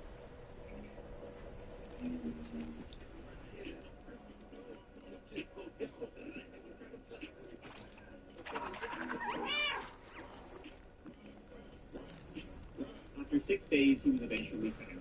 Tips resulting from the 50 grand reward helping him. He was found at Days Inn in West Palm Beach. He was locked down when he was returned to the prison, but it's something pretty funny because he went back and he would write a letter. Like, sorry about all that. Sorry for kind of escaping, doing a prison break. But the reason I did it, and I had a real good reason, was that. So, it's like a fugitive. He had to solve the murder of Jill. He could only do it himself. This is the portion of the letter he wrote to the judge. Your Honor, I do not wish to waste your time, so I will get straight to the point. I want to apologize for escaping from your courtroom. Though my actions are not excusable, at the time I did what I felt was in my best interest. As you are aware, I have been incarcerated close to 2 whole years. I tried to appeal to everyone to prove to them I was innocent, but my voice went unheard. I just asked for you to please judge me fairly. When I escaped, my sole reason was to gather enough info on my case to prove my innocence. As you can see, I didn't commit any crime, hurt anyone, or go harm. Turned out he just went to a hotel in West Palm Beach and had been eating pizza and watching porn for about a week. That's pretty what I would do too, to be honest.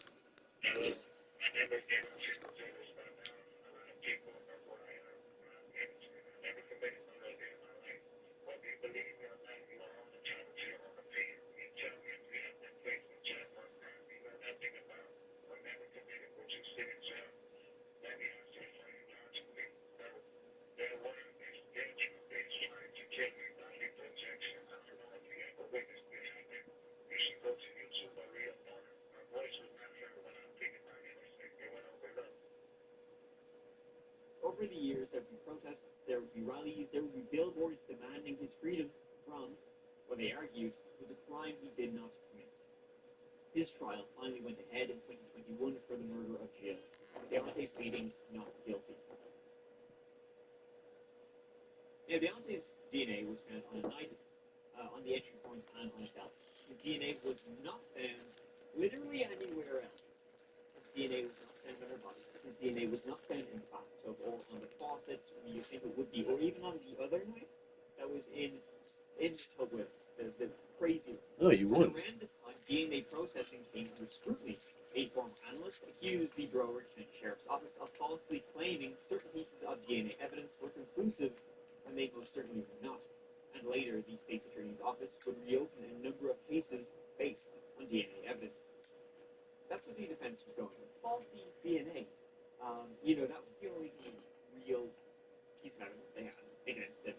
It could have gone there from a million ways. It could have been transferred DNA. It could have happened in the lab with transferring his DNA to the evidence accidentally. Somehow, God alone. The scene itself doesn't make sense.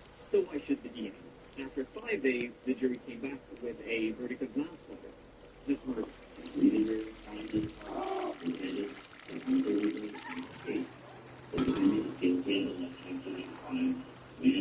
But when asked by the judge, one juror, the foreperson, she said it was not her verdict, that it should have been first-degree murder. Now, she would later say, and she herself was an Afro-Latino woman, she would later say that the jurors didn't want to convict him of first-degree murder because he was a black man, and they just couldn't do it with their mission for, they just couldn't stand for it.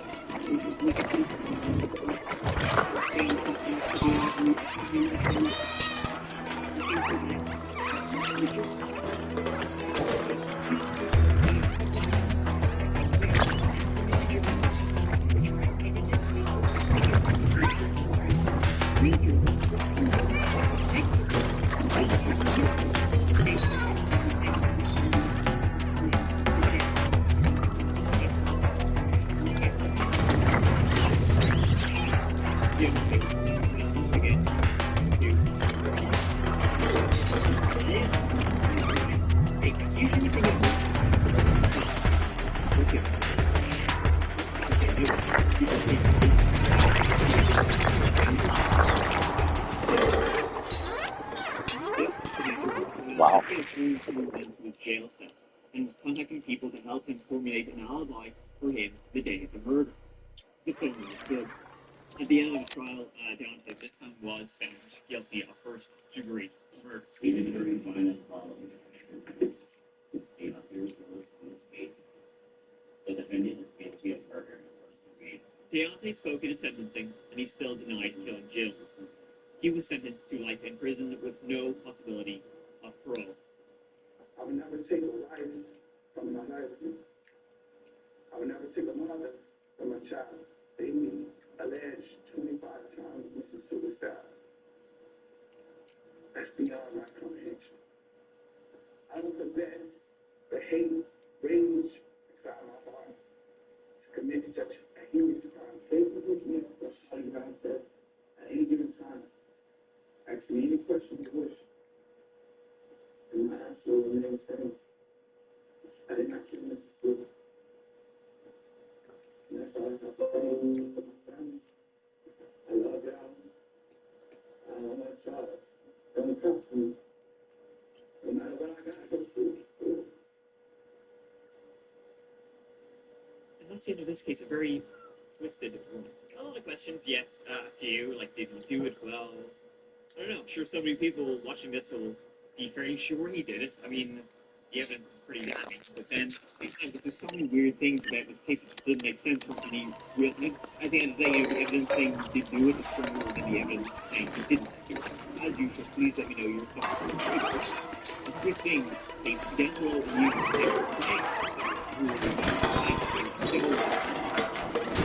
being here with me, watching this little video, you kind of just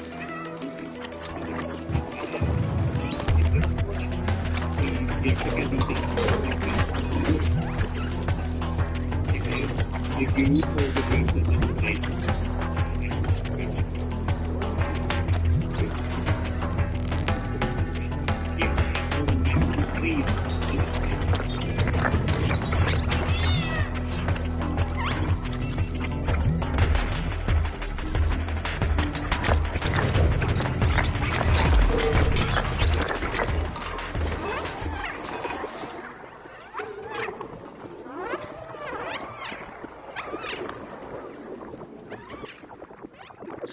Hey you, and welcome. My name's Mike.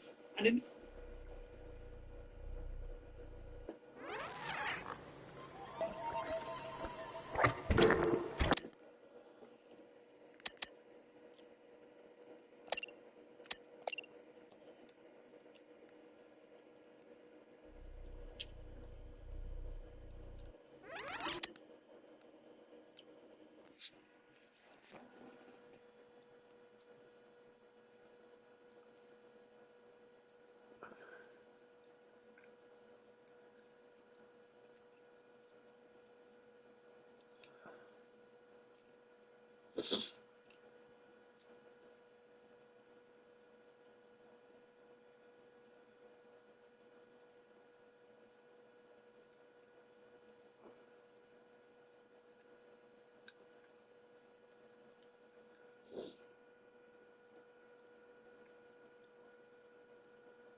It's been 31 days since I made a video telling you guys that I was going to try to quit smoking, and then I never posted about it again. And now I'm seeing a bunch of comments that are like, how's it going? You still haven't smoked, whatever? That's right. 31 days. Today's exactly 1 month. I didn't want to update you guys every single day because I don't want to turn into a beating addiction channel or whatever. But yes, 31 days. This is the longest I've ever gone without any sort of nicotine. So hooray for me. Except going through boot camp when I was 21 years old. But besides that, I've always been drinking or smoking or doing something that I shouldn't. Yeah, been a month with no cigarettes. So how did I do it?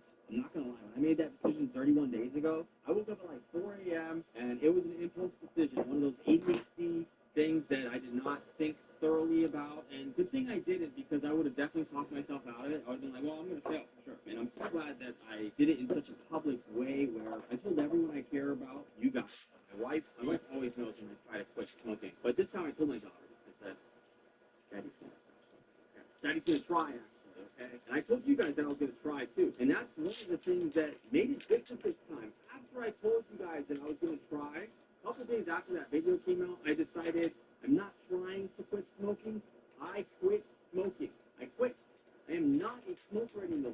There's nothing to miss because I'm not going to smoke again. I'm only listing these things because I know there's people watching this that are like, wow, he did it. I had no faith. And now I am going to try to quit this vice, whatever it may be, as well.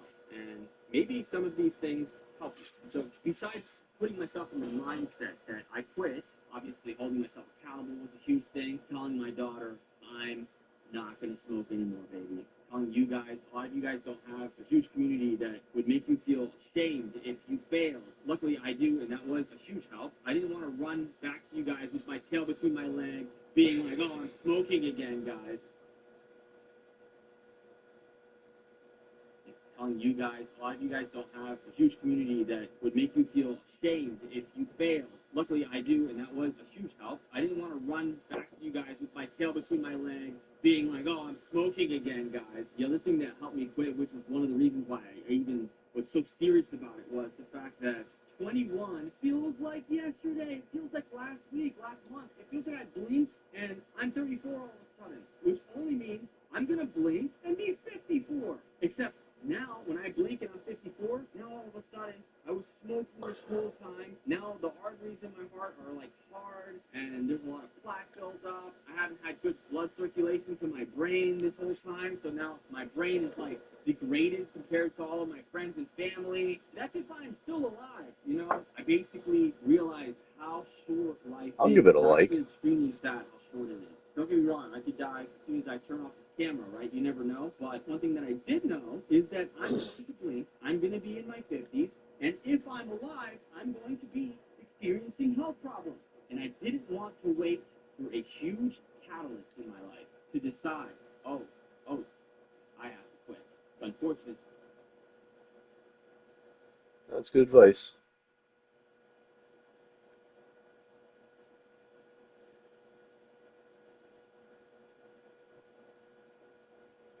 I swear there was a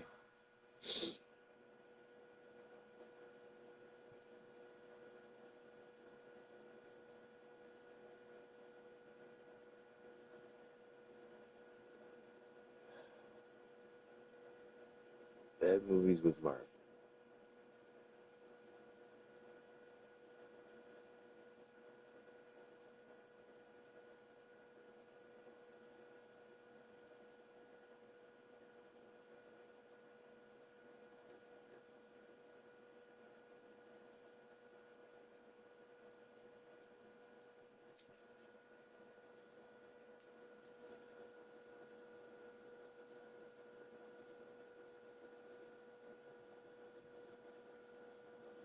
Family Flicks.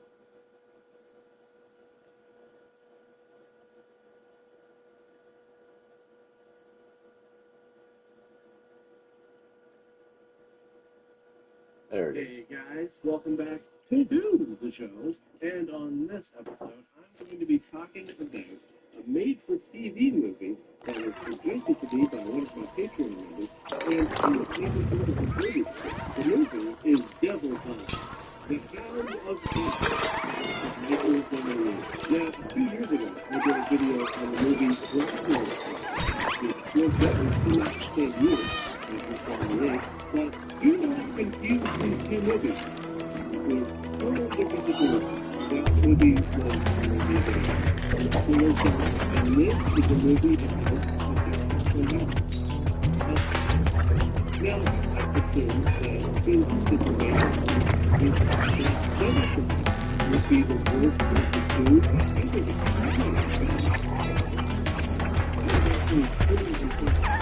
it's very well made, and I was not expecting to enjoy it as much as I did. I was a recent movie. I couldn't find movie posters since the night it's released on AMS, but I did find the print as well as some posters that were made afterwards for its video release. This was the DVD cover, which I find to be kind of underwhelming. And some of these video sleeves are really weird. This one is probably the most accurate in terms of what you actually see in the movie. Anyways, the movie starts with some people on a dog station looking to buy a dog who's ready to breed. So they buy this dog for $5,000. And holy crap, they're going to use the dog in some kind of satanic ritual. And I have to say, I know I've probably said something like this before because I've covered movies with satanic rituals in them before, but is it really that hard to do these things in a place that's clean and not a giant accident waiting to happen? I mean, I get it. It's part of the whole aesthetic, you know, it's restless and dark and spooky, but at the very least, you can sweep up the floor a bit, and that's not me being picky, that's just me trying to be safe. I mean, you're doing this in a barn. The whole thing is made of wood. There's dry grass and hay all over the floor, and you've got candles everywhere. This place would go up in seconds. See, this is the main reason why I would never join in on one of these rituals. Because the way they go about it always seems to be kind of irresponsible. Also, those robes. I'm just gonna say, I've seen a lot better. Like, look how thin the material is. Your group put money together, buy some quality material. Show some dedication to this thing. Anyways, now we have Mike and Betty Barry coming home to find their dog lying dead in the middle of the road. The neighbor, George, is like, yeah, I saw the whole thing. This black station wagon was parked around the corner, and as soon as it saw your dog on the street, it started up and ran him over. Obviously, this is very upsetting for the whole family, especially for their son, Charlie, and their daughter, Bonnie. And it turns out it's Bonnie's birthday, but she's not in the mood to have a party anymore. Bonnie decided she didn't want the party after all I've gone as a parent. You know, Bonnie, I think you're being pretty selfish canceling that party of yours.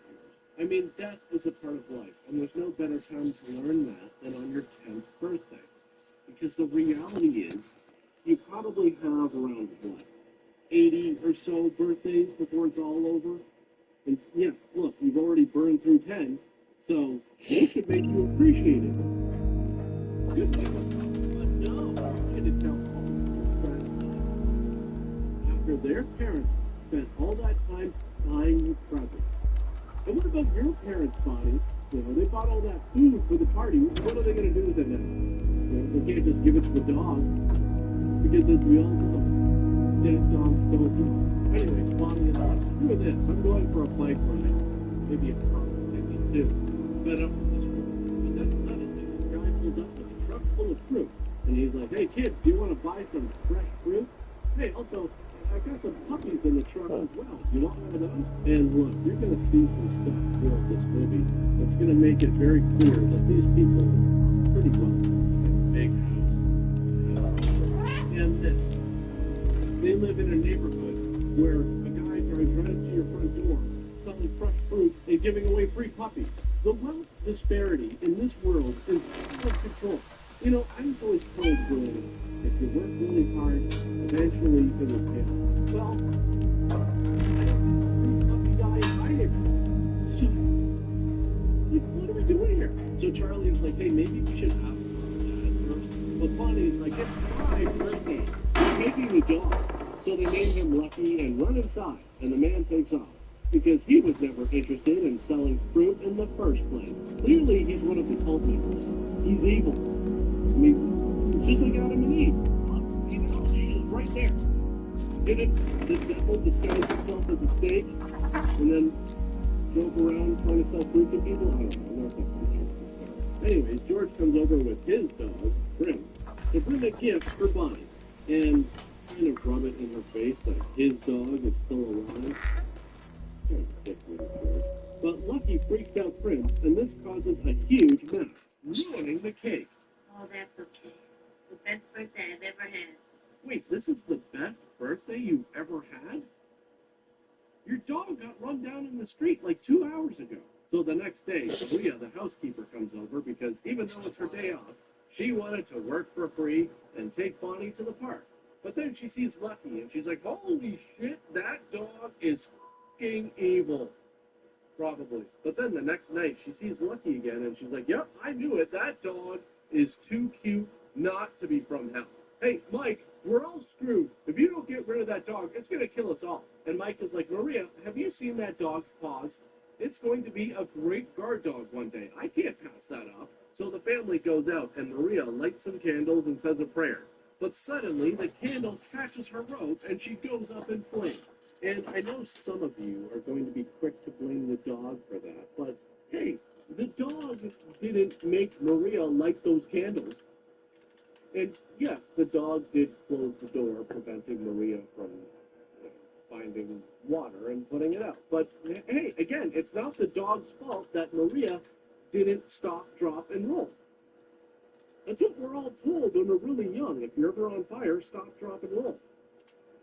I don't think enough people remember that. I see a lot of videos online where people are on fire, and I'm just watching it like, You're not stopping, you're not dropping, and you're not rolling. So maybe if she did, she'd still be alive, and the family wouldn't have had to come home to a toasted housekeeper. Anyways, now it's a year later, and hang on a sec. You mean to tell me these people are still living in the same house?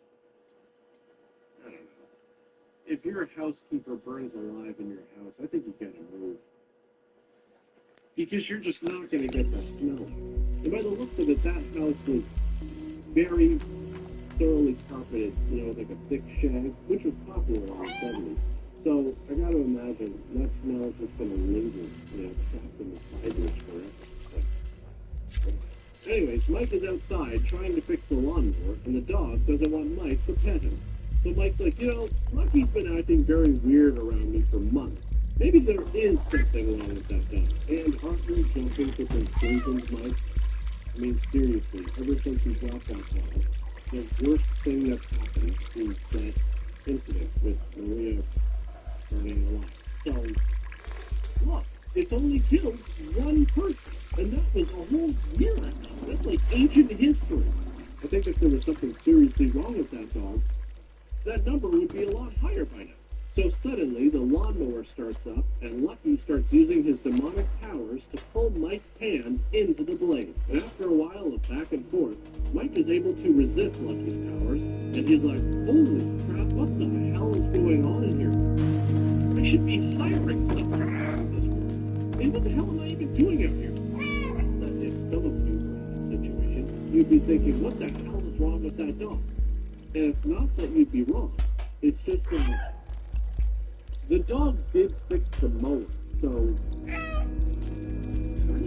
trade. I know it would suck to have an evil pet, but if the evil pet also did really awesome stuff, as long as you're dodging the evil stuff, it's not that bad. So the kids start doing weird stuff, like lighting candles and going up into the attic in the middle of the night. And the next day, Mike says when he gets back from work, he's going to take the whole family out for Chinese food. It must be nice being rich. Living in a big house and going out for dinner all the time. I bet the only thing that's ever been cooked in that house is Maria. Do you want to know what I eat? Most nights, my dinner consists of pizza, sad sandwiches made from whatever I could find left in the fridge and bread meals. Betty goes into Charlie's room and starts looking at his sketchbook like, oh my god, this is just awful. Doesn't he just give up? And then a jar of red liquid spills onto the floor. What are you doing sneaking around in here? Leave my things alone. Get out of my room and forget all about this. Now, I know you're thinking, wow, these kids are a couple of little dicks. Well, look, it's really your own fault. You go snooping around the room of a curious young man, you're going to find some stuff that might be cause for concern. Dirty magazines, weed, jars of blood, which will inevitably lead to questions like, where is he getting this stuff, and how good is it? Is it just stems and seeds, maybe a little bit of shake, or is it actually good quality blood? Anyways, Mike says he's going to be working late, and the kids take off, so it's just Betty alone with the dog. And suddenly, there's all this smoke coming from the kitchen. See, I guess this is what happens when rich people actually try to cook. So she runs upstairs, and Lucky follows her. A bit of a mistake here with the crew member being visible, but I think it's easy to look past because the whole movie does such a great job setting the atmosphere. I mean, I think the whole movie is pretty well done overall, but this scene between Betty and the dog in particular I found to be really effective. It's really simple, but it's super creepy. Okay, so at this point, Lucky has basically, I don't know, somehow possessed the souls of everybody in the family, except Mike, of course, and they all start acting really creepy and strange, and they all do a really good job. I think the performances in this movie were great.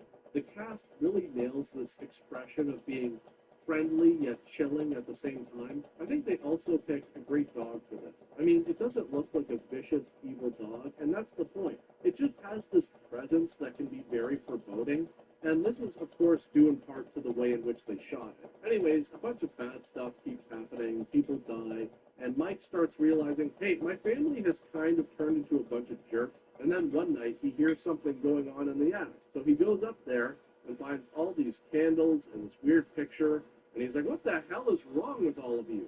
You got wax all over the floor. Now I'm going to have to hire someone to clean this up. So he does exactly what you'd expect. He goes to see a doctor because maybe he's going crazy. Maybe the fact that his family is acting totally strange and lighting candles on the ground and worshiping some kind of three-eyed demon is all in his crazy head. Some evil power has moved into my house. I know this all sounds crazy, but it's all true. You know, 2 weeks in Hawaii alone with Betty would do you both a world of good. You know, it's not often that I write prescriptions for vacations, Mike. But check this out. You're going to go to Hawaii, and before you get back, I'm going to need you to pick something up for you, all right? Not a big deal. I'm going to give you all the details, okay? I believe it when I see it. What? No, of course I have. Your family sucks and your dog kills people. That's why you're going on this vacation. Okay, now, listen carefully. You're going to meet up with a man named Oscar. He basically lives at the motel that's right next to the airport. So you're going to go to room number 6. And then you're going to hand him this prescription. And then he's going to hand you a bag. All you need to do is then bring that bag directly to me when you come home. It should actually be the first thing you do when you get home. Don't look in the bag. That's none of your concern. It's just a bunch of boring doctor stuff anyways. But if you get stopped by the cops, you're going to have to convince them that you're a doctor. It shouldn't be too hard, all right? Trust me. I've been doing it for, 17 years now? Yeah. See that degree behind me? Fake. You don't check. Nobody checks. Have you actually read it? I don't even know what it says on there. Anyways, he goes to some lady who, I don't know, runs a shop with old books or something, and he tells her all about it. And he's like, I tried everything. I even shot the dog. That didn't work. And she's like, yeah, sounds like a bar guest to me. A bar guest is a demon who takes the form of a dog. Look, this old book has a picture of the same kind of demon painted on the side of a cliff in Ecuador. So maybe start there. So Mike goes there and finds the painting. So he sits there and stares at it all afternoon, apparently. I guess he didn't really think about what he was going to do once he found it. It turns out that his taxi driver's great-grandfather can help him. But it's going to take a few days to drive there, and the meter is going to have to be running the whole time. Anyways, eventually the old man shows up, and he's like, okay, check this out. I'm going to give you a tattoo on your hand, just like mine. You got to show it to the demon, and the demon will go back to hell. Trust me, bro. I've done this like 100 times. Well, not 100, maybe like once. Or maybe I just heard this is what you do. I'm not really sure. Just let's do it. And look, some people might be skeptical, but you came all this way. You don't want to leave empty-handed. At the very least, it'll be a great story for parties. Like, yeah, I went to Ecuador and I met this old dude who may have been completely out of his mind, and he gave me this tattoo to fight demons. Probably could have gotten infected because I don't think the tools he was using were very clean, but he was free.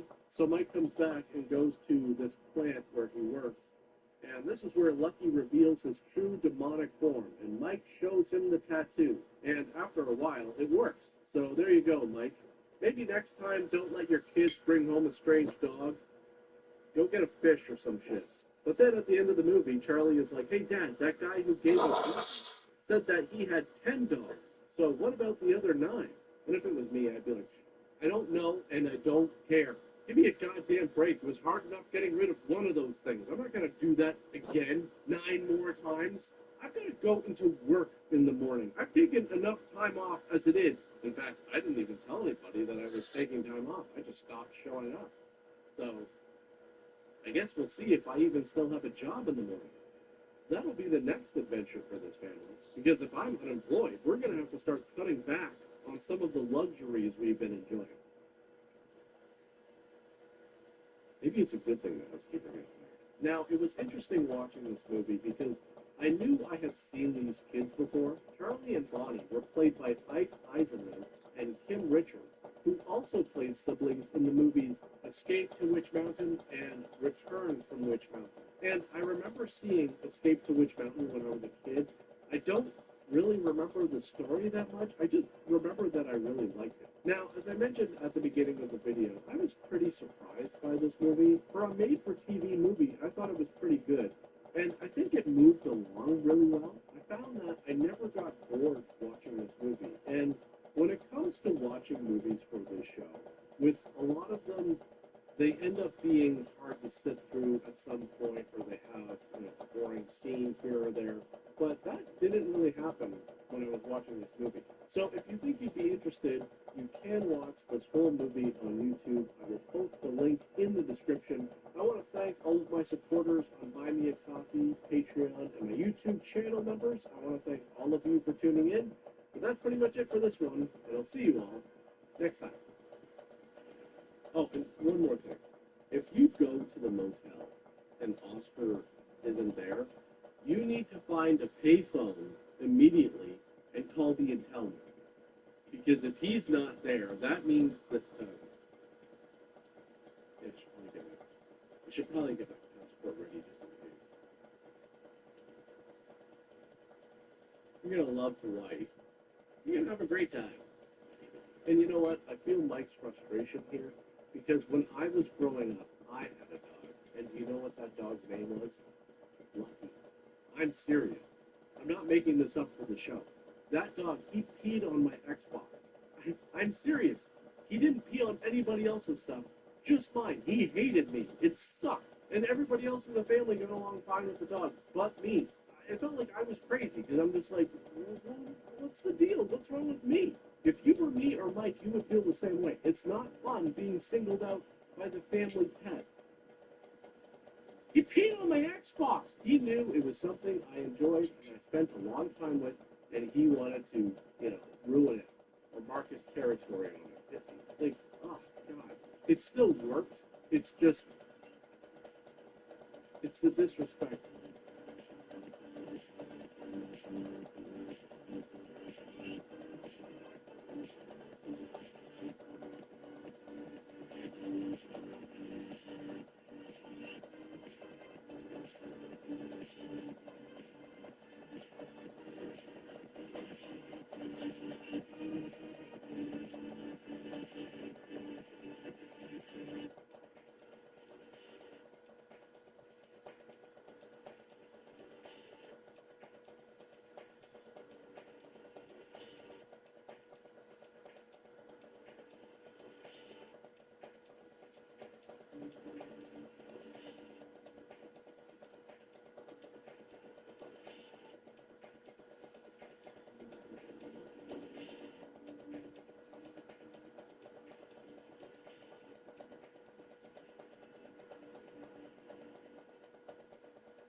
Hey guys, welcome back to the show.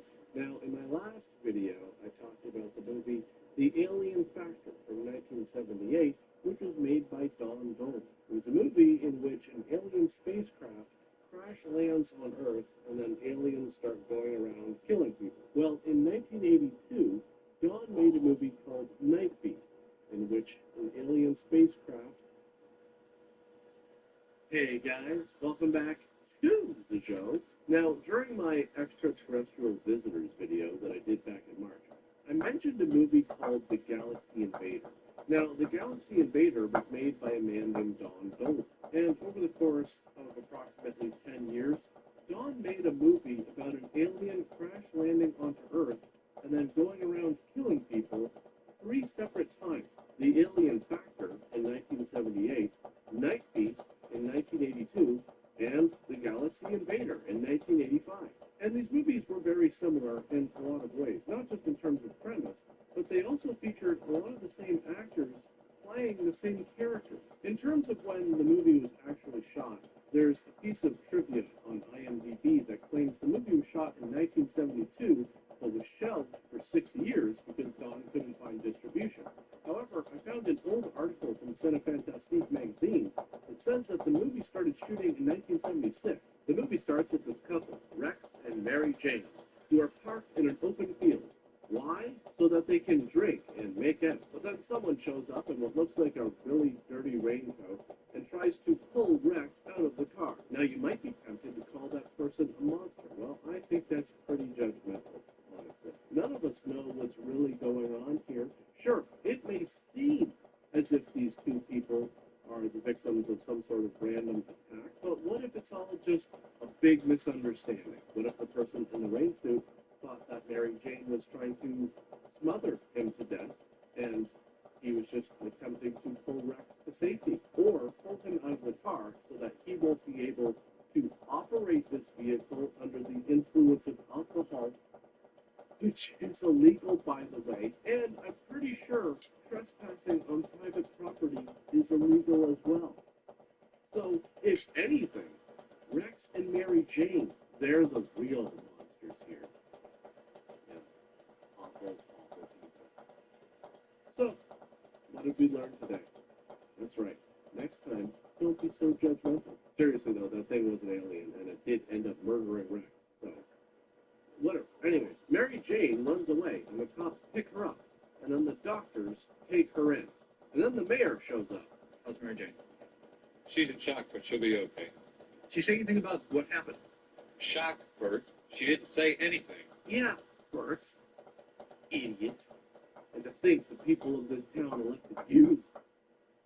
Go around bothering everybody, asking questions, trying to figure out what's going on, looking out for the safety of the people of the town. Don't you have better things to do?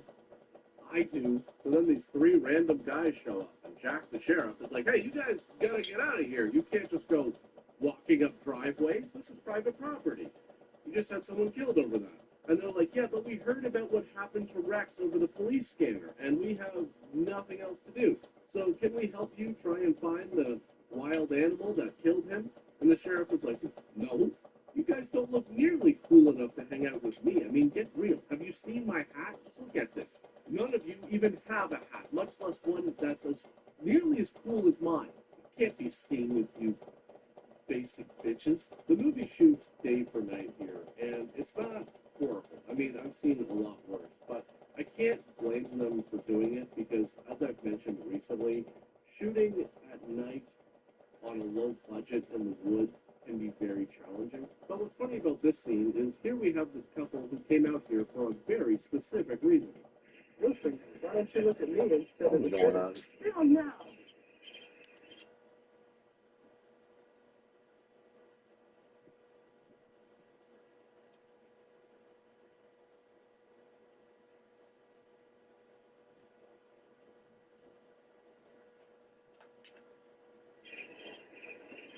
I said no. Yeah, Bill, what the hell do you think you're doing? She wanted to come all the way out here at night to look at the fish. Pretty typical late night activity. Is it easy? No. It actually gets harder the darker it gets. But that's the point. It's fun because it's so challenging. And kind of stupid. Anyways, she goes wandering off, probably to find more fish. But instead, she finds something very disturbing.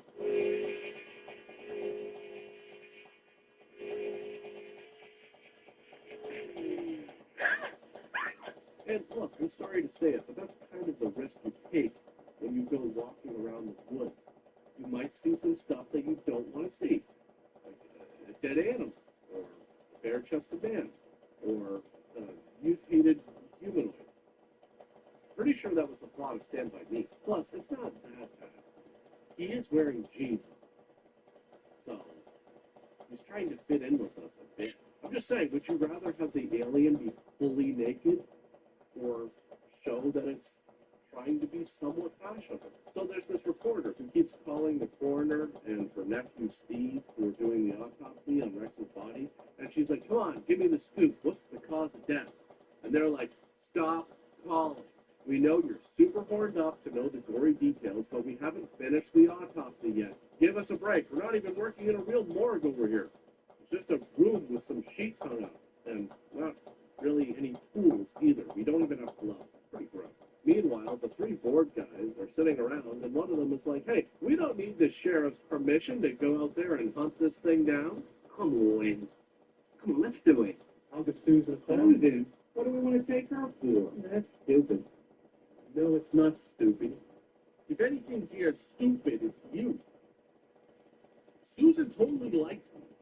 All right? I know she said that she never wants to see me again, but that's just because she doesn't know that she likes me yet. You know, once she sees me with my gun doing manly stuff, she'll think that's totally awesome. Really cool. Right? Why do you guys always look away like that? So they all go out to the woods and start wandering around aimlessly, which always works out great. Somehow they walk right by the alien. I mean, it's standing right there. And of course, this just turns into a shit show. I always find this stuff funny in movies. When the character is a good distance away from the monster, but somehow can't get away as the monster closes the gap, walking as slowly as possible. Of course, the alien ends up killing him, which sucks because there's just no way Susan is going to think he's cool now. So the sheriff is like, God damn it, I hate my job. Now I have to investigate these deaths too? Why is everybody in this town so stupid? I don't want to do this much work. I barely have enough time to relax and go look at the fish in the middle of the night. So the mayor is like, what the hell is going on, Jack? This is going to make the town look really bad. You know, all these people dying. And they're building a $30 million amusement park just outside of town. People aren't going to want to go to an amusement park that's near a town where people have died before. So the mayor is like, that amusement park is going to bring in hundreds of thousands of dollars a year. So you got to put a stop to these killings. Because that's what this is really about, money. So the sheriff is like, fine. I guess I'll get started trying to solve the mysterious killings. Suddenly we're in a bar, and what happens in this scene? Absolutely nothing. A guy drinks a beer, and then the band starts up, and we have to sit through a musical performance. And you all know how I feel about those. At least I don't really mind the song this time. Still, I don't see what the point of this scene is, except to pad the runtime. Anyways, the guy goes home, can't really see anything, but I guess something is approaching the house. Suddenly, the guy hears a noise, which is always terrifying, especially when you live alone. Honestly, every time I hear a noise late at night, I am absolutely terrified of not only being murdered, but being murdered, and then my family and friends seeing how messy my place is on a regular basis. I mean, it's not out of control, but, you know, you clean up when you know people are coming over. But day to day, your house isn't spotless. Like, I don't know, maybe they have to come over to identify the body, and they're like, oh my god, Mark had dishes out? I imagine the murderers weren't very impressed. Anyways, he goes downstairs, and after taking his time to turn on the light, holy crap, the alien is actually down there. And I have to say, I actually think this is pretty awesome, because the way they drew this out, I kind of assumed that, you know, he was going to turn on the light and there's nothing down there. And then he goes all the way back upstairs and the alien is hiding in his bedroom. But no, they just hit you with it. Anyways, it tears him to pieces. Meanwhile, some guy named Benjamin Zachary shows up at the mayor's house and he's like, hey, can I talk to you? And the mayor is like, oh, yeah, I'm the mayor. I guess that means I got to talk to people. Okay, come in. Benjamin says that he works as an astronomer in an observatory from another county, and that he thinks a meteor crashed somewhere on the north side of this town. So he'd like to go poking around up there. And the mayor is like, yeah, but see, the thing is, there's been a lot of killings up there by some kind of wild animal, and wait a minute, maybe you can help with that, because, you know, astronomer, law enforcement, wildlife control, it's all basically the same thing. Of course, the sheriff isn't too pleased to hear about this at all. How the hell is he going to help, Bert? That's all I need is another untrained person running around those woods. I don't care what he says, Bert. Do you know for a fact that this man is trained for this kind of thing? See, I actually totally agree with the sheriff here. You gotta vet this guy. Trained meteorite chasers only. You can't have some amateur running around, you know, picking up rocks every 10 seconds. Oh, is this it? What about this one? So Benjamin and the mayor go up to the snowy hills to look for the meteorite, which could be any size and anywhere. So should be easy to find, especially after a snowfall. Anyways, after a while, they find a spacecraft, and Benjamin starts hearing this noise, and it looks like he is just shoving up big time listening to this. Suddenly, they see an alien lying on the ground. And hey, maybe the spaceship could be his. So the alien starts, I don't know, communicating with Benjamin telepathically. And this goes on for so long that the mayor is just kind of standing there awkwardly, like, should I leave you two alone? Then Benjamin gets up and the mayor is like, what did I just watch? But Benjamin says there's no time to explain what just happened because the entire ship is going to explode. The two of them go back to the sheriff's office and Benjamin is like, okay, everybody, here's the deal. That alien was transporting a bunch of other aliens as zoological specimens, and then the ship crashed here and the aliens got loose, and that's what's been killing people. And that's it? Do you really expect us to believe all that? You know what, Jack? I'm starting to think that you're too skeptical to be a sheriff. I mean, part of being in law enforcement is the ability to tell if people are lying. And just look at this guy. That's probably the most honest face I've ever seen in my life. When some guy shows up from out of town, convinces the mayor to go on a hunt for a meteorite, then comes back and tells you that they found a spaceship and an alien who communicated with him and him only telepathically and told him that the ship was carrying a bunch of different aliens, and those aliens have been going around killing everybody, but he can't show you any proof because just before the alien died, the alien warned him that the ship was going to explode, and it did, so everything got vaporized in a giant fireball. You believe him if he looks like that. So the mayor is like, Jack, you have to believe him. I saw it, and I'm a politician. We're not allowed to lie. The mayor suggests that they call in the army, but Benjamin is like, hang on a sec. I think I could take care of this myself. I've got a bunch of equipment with me, and I think I can get rid of these aliens with that equipment. And the mayor is like, okay, that sounds reasonable. I'm not even going to ask what kind of equipment you have, because even though I just met you today, I'm pretty sure I witnessed you having brain sex with an alien 20 minutes ago, so I'm just going to trust that you know what you're doing. I think the mayor's making a terrible mistake. Yeah, I know. I'm so sick of looking at dead bodies, I'm ready to leave town now. Dude, isn't that your job? So Edie, the reporter, decides to take some gasoline and go out into the woods and try and kill the aliens herself, because that's a super smart idea based on the fact that so many people have been killed by these aliens already. But I bet they didn't think about using gasoline. That's it. That's a secret. This is when she runs into Steve, and what's he doing out here? Same thing as you, I guess. I just can't sit still knowing those creatures are running around loose. Hey, here's a crazy idea. Seeing that the two of you still currently have your lives, how about you continue living them and leave the killer aliens to the authorities, since you both clearly have no idea what you're doing? But then again, maybe I shouldn't judge. Maybe if they run into an alien, they'll know exactly what to do and put that gasoline to good use. Okay, so first of all, I don't think that throwing the can at it is going to do all that much. And secondly, did the can sound empty to you? At one point, Steve falls, and instead of just getting up, they just lie there, ready to accept their fate, but suddenly the alien is killed by who else? Benjamin Zachary. All he had to do was use a high-frequency speaker to play a high-pitched sound that broke the alien shell. Don't know how he managed to run power to that thing all the way out in the middle of nowhere, though. Anyways, he uses a needle to extract the poison from the alien because, why not? Might come in handy, and I agree. If you have the chance to obtain some alien poison, I think you take it. I'm just saying, I would rather have a jar full of alien poison sitting in my garage than not have a jar of alien poison sitting in my garage. I mean, you never know. The other alien shows up in the mayor's backyard. It's amazing how this thing managed to go undetected considering how big it is. And this is exactly why you should always have a lock on your gate. Don't make it easy for things like this to get into your yard. Let it try and get into a neighbor's yard. Kill them instead. Anyways, they gotta try and kill this thing now, so they start shooting it, even though they know that bullets do nothing to these aliens. I guess no one has a long stick that they can try and tip it over with. So Benjamin uses his trusty needle gun to inject the alien with the poison from the other alien. Then they all crowd around it, and I'm telling you right now, there's no way I'd get even remotely close to this thing. Honestly, you don't know if that thing's really dead. What's the harm in at least running it over with the truck a few times and then bashing its head in with the shovel? I don't think that's going too far. Wouldn't you want to be sure? So it turns out the sheriff put in a call to the observatory asking about Benjamin Zachary.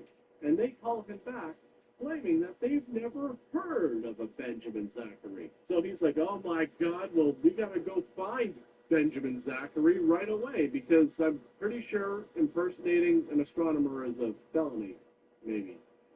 I don't know, I'm not really that good at this job. Edie spots a car parked on the side of the road and starts wandering around the woods again because this worked out so well the last time. Eventually, she spots Benjamin, and it looks like he's kind of fighting some sort of half-invisible alien, and oh man, I bet he has some sort of clever plan to kill this thing. Nope, at one point it just kind of dies, and holy crap, it turns out that Benjamin Zachary is an alien himself. He's just been disguised as a human this whole time, which really isn't that surprising. I mean, Benjamin Zachary sounds pretty fake. Probably why Jack was so suspicious from the start. When you're coming up with a fake name, try not to use two first names. It's like when Facebook first started. I knew so many people who didn't like their last name, so they changed their last name on their profile to their middle name, and it always sounded so fake. Like Amy, Heather, Michael, Jonathan. I know there's people out there who legitimately have a name that sounds like two first names. Edie is horrified by his appearance when suddenly Jack shows up and blows him away. And Edie is like, no, Jack, that was Benjamin Zachary. He wasn't going to hurt me. Well, great going, Jack. Looks like you managed to kill the one good alien. And the one alien that could be killed by bullets. The Alien Factor was written, directed, produced, and edited by Don Doler, and it was released in 1978.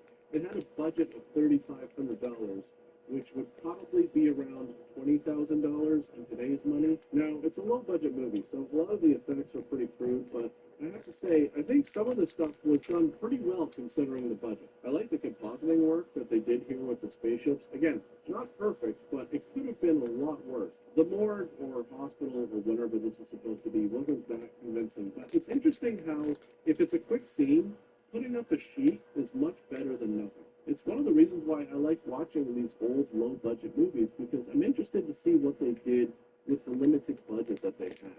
So I would actually recommend it for young filmmakers or anybody who's curious. Now, I think that this movie had kind of an interesting concept. I like the idea of the different types of aliens, and I really liked the reveal at the end with Benjamin Zachary being an alien himself. Story-wise, I actually prefer it to the other two movies that I mentioned that Don made after this one. But you'll see that because I'm going to cover those two movies in my next video. I want to thank all of my supporters on Buy Me a Coffee, Patreon, and my YouTube channel members. I want to thank all of you for tuning in. But that's pretty much it for this one, and I'll see you all next time.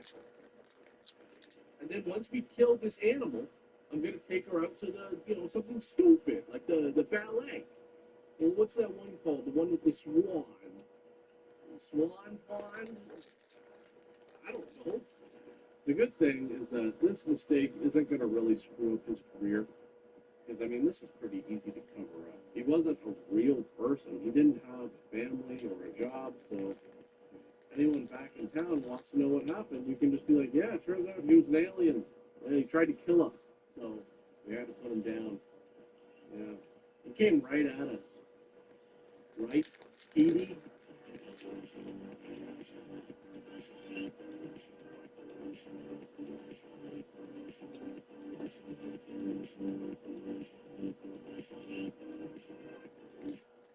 Hey guys, welcome back to the show, and on this episode, I'm going to be talking about a movie that serves as a warning to all you stargazers out there.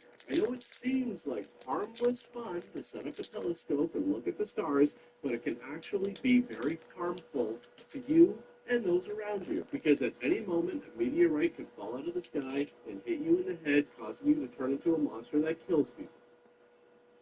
These are facts. It's Track of the Moon Beast, a movie that was apparently written over the course of a weekend, and it shows. Now, this movie was made in 1972, but was never picked up by a distributor, so it sat there for 4 years until it was finally released on TV in 1976. The movie starts with, I guess this is an asteroid on fire, heading towards Earth, but it's okay because apparently it's only going to hit the moon. Then we have this guy, Paul, riding his motorcycle out in the desert so that he can stop and dig for bones, I guess. And I want you to take a good look at this guy because he's a great example of what not to do. I mean, did he bring anything to shield him from the sun? No. Sunscreen? No. Sunglasses? Hell no. I mean, are you trying to do a skin cancer speed run? Or did you just not prepare for any of this at all? Maybe he's one of those spontaneous paleontologists driving around like, hey, I bet there could be bones there. See, now this would scare the crap out of me. Because the only thing worse than thinking you're alone when you're not is thinking you're alone when you're not and the other person is screaming. Because then it's like, great, somebody needs help. And unless there's another person around, I have to be the one to help them. And I don't want to, but who knows? Maybe someone doesn't need help. Maybe they just don't want him touching their bones. But he's like, screw it. I'm just going to go right back to brushing these bones until suddenly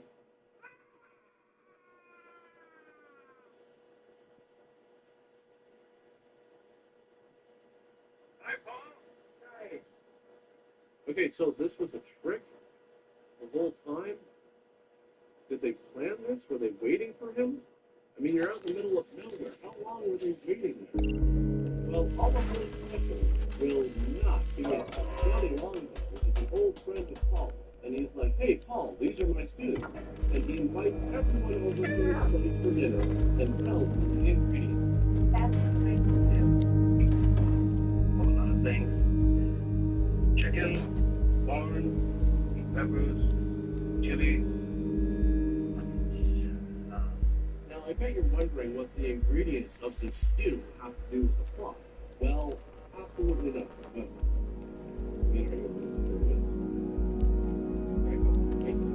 all the cat wants to be impressed, which is something that Paul would soon regret for the rest of his life, because suddenly a meteorite comes flying in and hits Paul in the head, even though he doesn't notice it at first. And see, this is why you shouldn't do stuff. Going outside, looking at the sky. Because something like this could happen and turn you into a monster. I'm serious, look. Yeah, that's right. I guess that meteorite was hit in the head pretty hard because suddenly all things it's totally okay to litter. And you know what? I have to put up with a lot to do this show. I have to watch movies where people do all sorts of horrible things. Like murder. On littering, I have a serious problem because that's something that affects everyone. Seriously, murder really affects the person who's being murdered. Maybe the people close to them. Well, littering affects the whole planet. Yeah, really. It's gotta make sense.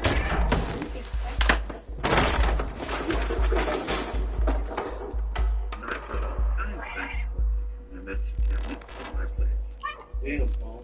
I mean, the dude's got some game, I'll give him that. He gets hit in the head with a space rock and doesn't skip a beat. He's just like, oh yeah, it really hurts. It's really bad. You know what would be best for it, though? Going back to my place. Go back to his place.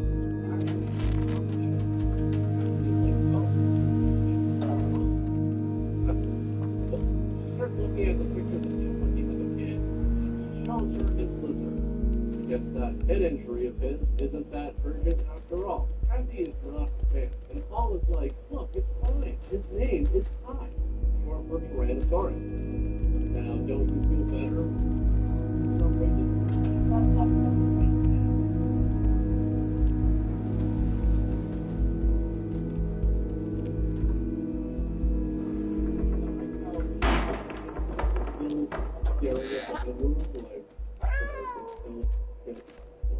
Then they go somewhere, and Paul wants to take a look at this moon, but Kathy takes a picture, and it causes the laser beam to shoot into the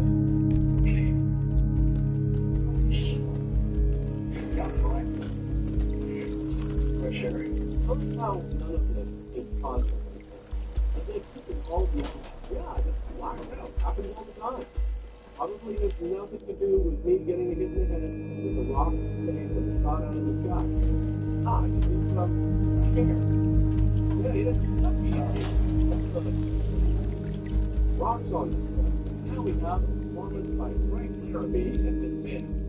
Feels kind of out of place. It's probably because this wasn't really planned. Apparently, they were staying at the same hotel as the film crew, and the filmmakers convinced them to be in the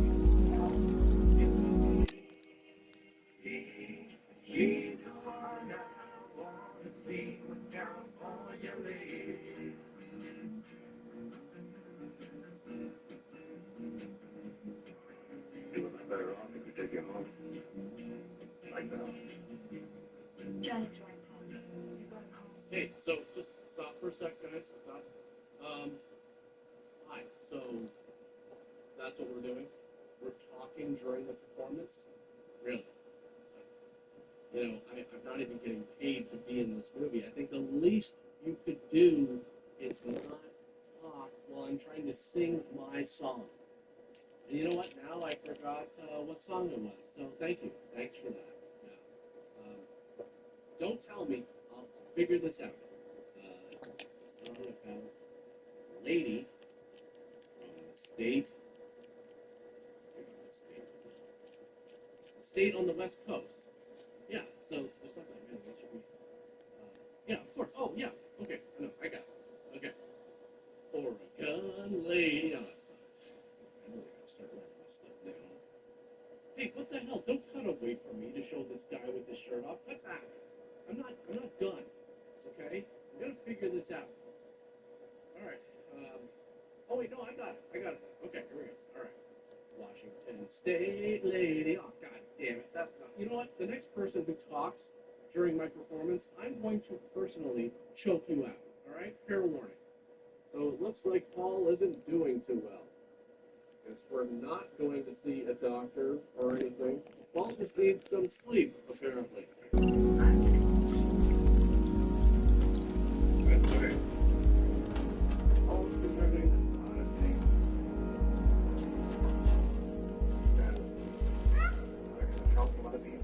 Yes, this is the best way to help that head injury. Leave the person with the head injury by themselves.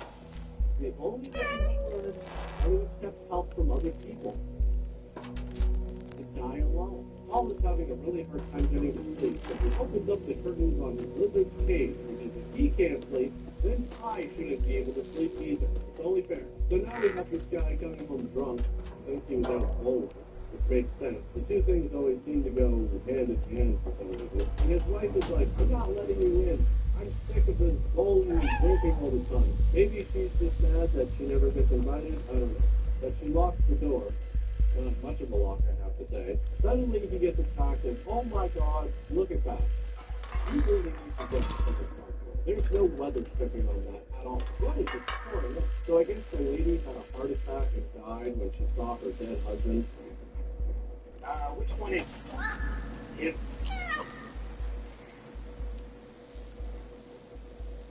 The woman had a weak heart. And when she saw that she was on the door, apparently finished. Okay, I'm sorry, but there is no way that other one was her. I have a hard time believing there was anyone in there. I mean, look, they don't even have feet. So Captain McCabe is like, look at this claw mark, Johnny, and look at this footprint. We've got some sort of a monster on our hands, and I need you to figure out what it is, because I can't. I'm just a cop, not a monster detective. At this point, Captain comes over and calls me. Wake up. And what the hell is wrong with you, Captain? This is how you wake him up? This guy is nursing a head wound and was sick yesterday. So much so that he had to leave that awesome concert. Oh, yeah, that's it. That's gotta be it. Okay. Did I forget? Alright. You want to oh, the lady. Yeah, that sounds about right, right? Hey, I said no talking! So Conley is like, I'm going to cook breakfast for him. And Mom was doing breakfast. And then we get this hilarious reaction.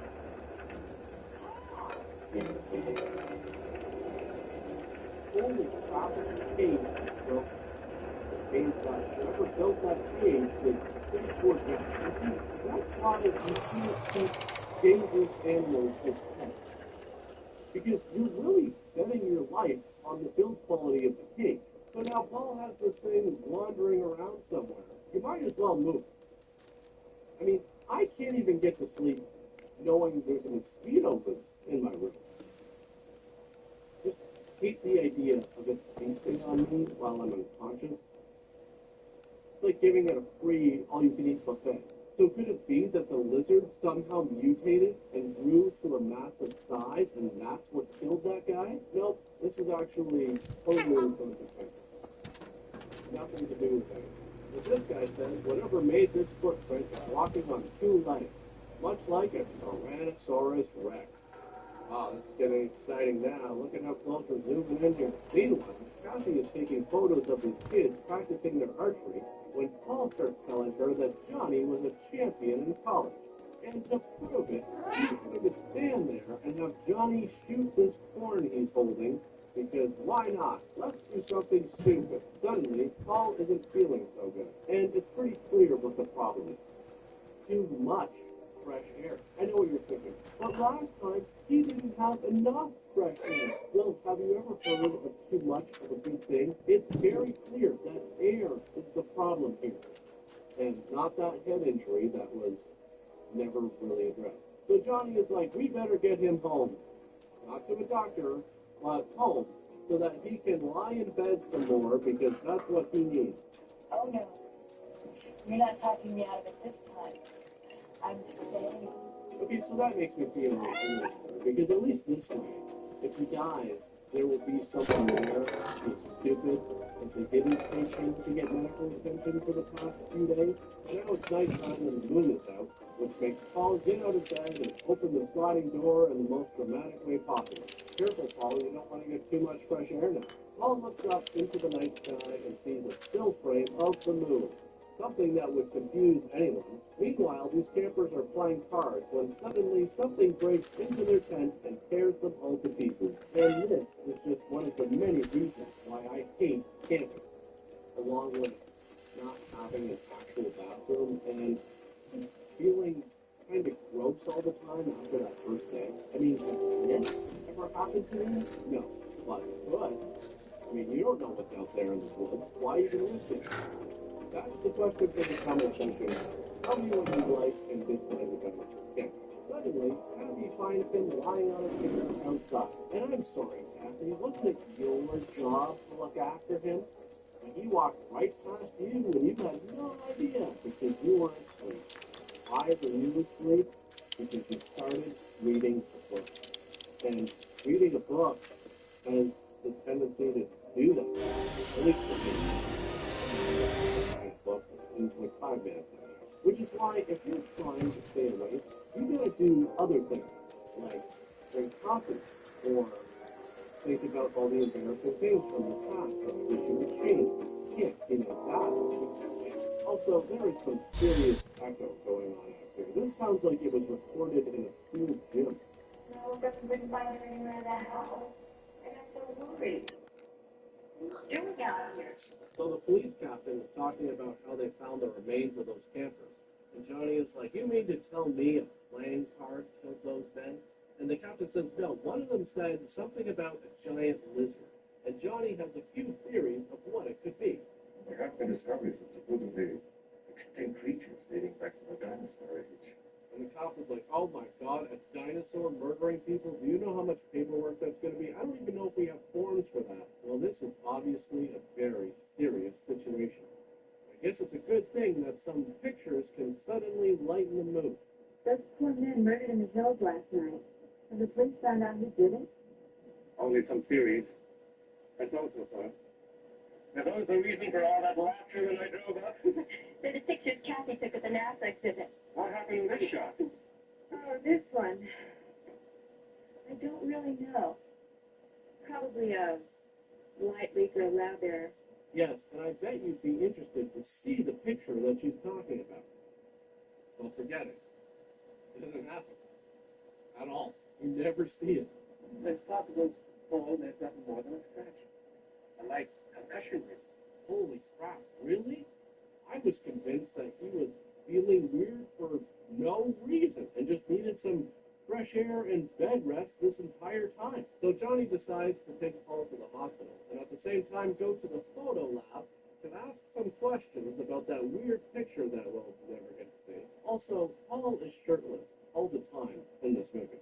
And good for him. The guy's obviously in great shape, but, I mean, why does he have to take his shirt off for x-rays of his head? I've never been asked to take my shirt off when I'm at the dentist. With those x-rays. Then the doctor shows Paul his x-rays, and he's like, I never normally do this, but take a look. This is a normal head, and this is your head.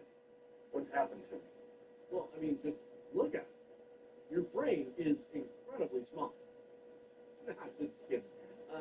That's actually something lodged inside of your brain, and the thing is, I don't really want to go in there and take it out because, ugh.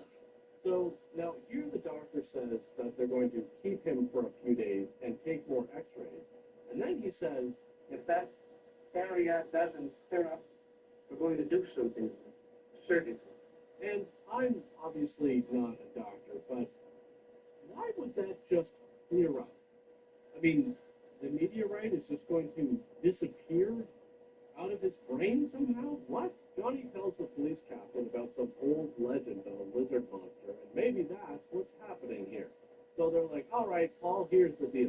You might turn into a lizard monster tonight when the moon comes up, so we're going to keep you in this room and watch what happens to you. Suddenly, his bed is upright so that we can see the transformation. And in the morning, they're like, okay, so the bad news is that you are the lizard monster who's been killing people. But the good news is that we've decided it's not your fault, so you're off the hook. Yeah, the law is weird like that. Paul overhears a conversation where they basically say that Paul's head is going to explode at some point. So Paul takes off and escapes the hospital without any suspicion by wearing a white lab coat. See, now I just talked about this 2 videos ago, and here it is again. Wearing a white lab coat can get you into a lot of places, no questions asked. It's actually the reason why I own this, not just for the show. So Paul steals a motorbike, which he knows how to drive, because that was established at the beginning of the movie, and drives off to Sandia Crest to kill himself. Then he has this daydream where he ends his life by very rigidly jumping out of a gondola, but decides that it just wouldn't be cool enough. Kathy then finds him climbing up the sharp rocks and wants to be with him. I don't know how you saw me, but you've got to leave now. No, Paul. I want to be with you. You can't leave. The sun's going down. Yeah, Kathy, look, the sun is going down eventually. So now the moon is out. I don't know how long they've been climbing, but geez. Paul transforms into the moon beast, and Kathy starts screaming, so the police begin firing their guns into the dark, which seems like the safe thing to do. But it turns out Paul has somehow managed to sneak up behind them, and now it looks like there's only one person who can take care of this situation, Johnny Longbow. And you can probably guess what's going to happen. Johnny grabs his bow and uses an arrowhead made out of the meteorite. And this is actually very anticlimactic. He runs up and shoots Paul, who starts flashing and, I guess, explodes. The end. So, yeah, kind of depressing. This guy just wanted to watch a meteor shower, and look what ended up happening to him. The worst part is, I have no idea how they're going to tell his mom when she gets home. I mean, she missed out on a lot. I would not want to be the person who has to break all of that to her. Like, where do you even start? Now, this movie is in the public domain, which means you can watch it for free, but I can't recommend it. I actually think that the poster is the coolest thing about this film. But that's pretty much it for this one. As usual, thanks for watching, guys, and I'll see you all next time. Oh, there was an old lady from Washington State. She'd like to have a lot of corn on her face. And one day the corn, it just wasn't there. Then she found some chewing gum in her hair. Come on, you know the words. I don't really want to go in there and take it out because, ugh. I'm not really that type of doctor. I just like to tell people what's wrong with them so that I feel better about myself. I just feel like if I'm getting x-rays, it's not like I'm like, trying to get naked. Like, no, I want to be completely covered except for the part of me that's being x-rayed.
Hey guys, welcome back to the show. And on this episode, I'm going to be talking about a movie that I truly hate, quite honestly. This is easily one of the worst movies I have ever seen. And I don't mean that in a so bad it's good sort of way. There's really nothing enjoyable about this thing. I fell asleep twice trying to watch this movie, which might actually be something the movie's got going for it because it's helped with my insomnia. So why did I choose to do a video on it? Well, I saw it as kind of a challenge to see if I could take the most boring movie I've ever seen and somehow make it entertaining for all of you. This movie is The Astro Zombie from 1968. And take a good look at this poster because this is the best thing about the movie, and it's not even debatable. The movie starts with this woman driving home, and like a lot of the scenes in this movie, this goes on for a very long time. Finally, she pulls into her garage when suddenly a person wearing some kind of a mask attacks and kills her with a gardening tool. Now, you may be thinking, ooh, this seems like the start of an interesting mystery. It's not. Don't be fooled. The rest of this movie is just as stupid as this opening credit sequence, which is just footage of a bunch of toys. This has nothing to do with the story. I think they're trying to make the connection between the toys and the Astro Zombies. It just doesn't really make sense. Now we see a horrible car accident, which in my opinion is clearly a case of distracted driving. Looks to me like this guy was trying to drive and open a can of red paint at the same time, which is something you should never do. I know it's tempting, but do you want to end up like this guy? I mean, look, the car is totaled, and now he's going to have to pay for a brand new can of paint. That's not going to be cheap. But what caused the accident? Who knows and who cares? All that matters is this guy, who I guess saw the accident. He drags the man's body away, and then we have this whip cut. Did you see that? Get used to it because they put these between the vast majority of the scenes in this movie, and I don't know why. I can only imagine the reason is to make the movie feel like things are happening, there's action, things are moving at a good pace, which couldn't be further from the truth. So now we're in a car where some guy named Sergio is rewinding some tape on a reel, and once again, this goes on for a really long time. Wow, this is so exciting. Look, an overpass, and now we're in I don't know, I guess the CIA is doing some sort of an investigation into everything from Dr. DeMarco. It turns out they had an undercover agent working as a lab partner with the scientist who worked with Dr. DeMarco when he was fired from the aerospace research. Well, it turns out DeMarco was working on some pretty crazy stuff, like the mechanical parts and thought wave transmission. So the CIA is like, hey, we can't let that technology get into the hands of foreign governments. Now you may be wondering what thought wave transmission is. Well, you are in luck. Because there is a brain on the table right there, and Dr. Petrovich is going to demonstrate. Yeah, see, the brain is shaking, which means that information is going into the brain through these wires. What happens when you go to school? The brain just shakes all day. And what you're saying is, doctor, that one man's thought can be transmitted to another man's brain, and that man will respond to it? Exactly. It's pretty simple. It's like jumping in a car battery. You just put the two clamps on there and just fire it up. The benefit of this is you don't have to match up the colors, red and black. I don't think that matters. See, the brain really isn't as complicated as scientists make it out to be. This is pretty straightforward. Let's say you're out somewhere with a group of friends, and you want to communicate with your buddy without anyone else knowing what the two of you are communicating about. So you just jam two wires into your head and two wires into their head, and you can read each other's thoughts. But even though this looks simple enough, do not try this at home. You are going to get blood all over the place. Go to your brain. So Dr. Petrovich says this way they can transmit the knowledge of smart people into the mind of a quasi-man during a space flight. Quasi-man? You mean sort of a zombie? Yes, so here's the plan. We take body parts from different people and mix and match them, kind of like a potato head situation, and then we launch that corpse cadet into space and just send signals to their brain telling them what to do. Sounds like a pretty foolproof plan if you ask me. I mean, what could possibly go wrong? I mean, could you develop a computer to do the same thing? Maybe, but that's not nearly as fun as firing a zombie up there in a rocket. Like, how cool does that sound? So the one agent was like, hey, if DeMarco's experiments were so advanced, then why was he fired? And they tell him that basically DeMarco was experimenting on live patients instead of cadavers. I'm just wondering, how did that happen? Like, what was the concept? Did a pilot go to this doctor complaining because they had a headache, and then the next minute they woke up missing some organs? And it just sounds like a serious crime was committed by this guy. So I'm just kind of curious as to why, he wasn't taken into custody as soon as he did these things. I mean, yes, I don't know the exact situation, but it just seems kind of funny to me. Did somebody complain about him? Like, hey, this guy took out my kidney and replaced it with a sponge. And HR was just kind of like, well, kind of your word against his. But I'll tell you what, we will fire him, and that should resolve the situation. So now they're talking about how over the past 6 months, all these murders have been taking place, and it's probably not a coincidence. Wow, big brain time over there. Then Chuck says that based on his leads, the meeting is happening tonight at a nightclub. All right. Looks like the nightclub's meeting place. I should get some useful information. What's this meeting about? We don't know. Who's going to this meeting? We don't know. Anyways, now we're at the nightclub where this guy, Sergio, sells the tape he was rewinding in the car to these two people, Satana and Juan. But Sergio isn't going to sell it for the agreed upon price. Why? Anyways, Sergio still has the balls to demand double the price for the tape. Meanwhile, some guy attacks his chauffeur outside and steals his chauffeur's outfit. Not sure where he's planning on hiding the naked body, though. So Sergio goes outside and gets quite the surprise. Anyways, now we're in the lab of Dr. DeMarco, and this is like some Dr. Frankenstein shit. Just look at this. It looks like it's in some sort of castle. He's got a hunched-over assistant. The only difference is his name is Francho instead of Igor. So they get the dead guy from the car accident, and they take a desk lamp shade and put it on his head. The thing is, you may be sitting there thinking, okay, well, here's where things start happening. This is where it gets good, right? No, it doesn't. It gets progressively more boring, and I don't even know how that's possible. I mean, you got a scene with a dead body lying on a table with some thing on its head, and the doctor says, okay, it's time to start the extraction. You think, okay, here we go. You know, maybe some sparks start flying. He lets out a maniacal laugh. None of it. I'm telling you right now, it's not happening. I'm going to show you right now what happened.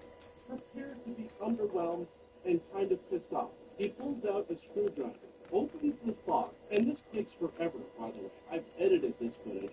Throws a circuit board in this box. Tightens all the screws. For the love of God, let some of this out. He flicks a few switches, and then he does the whole thing. Again, then he starts going into all these specific details about everything he is doing. And you might be thinking, well, what's wrong with that? Well, I'll tell you what's wrong with that. A general overview of what's happening, totally fine. In fact, I would expect that. But this goes on and on forever about shit we don't need to hear. You must be sure to totally give up some concerns. I don't care that you have to DOS the circuit. I don't care that you now have to put the circuit into the programmer and set it for, what is it, exactly 10 and 2/10 seconds. No one is watching this for a long time.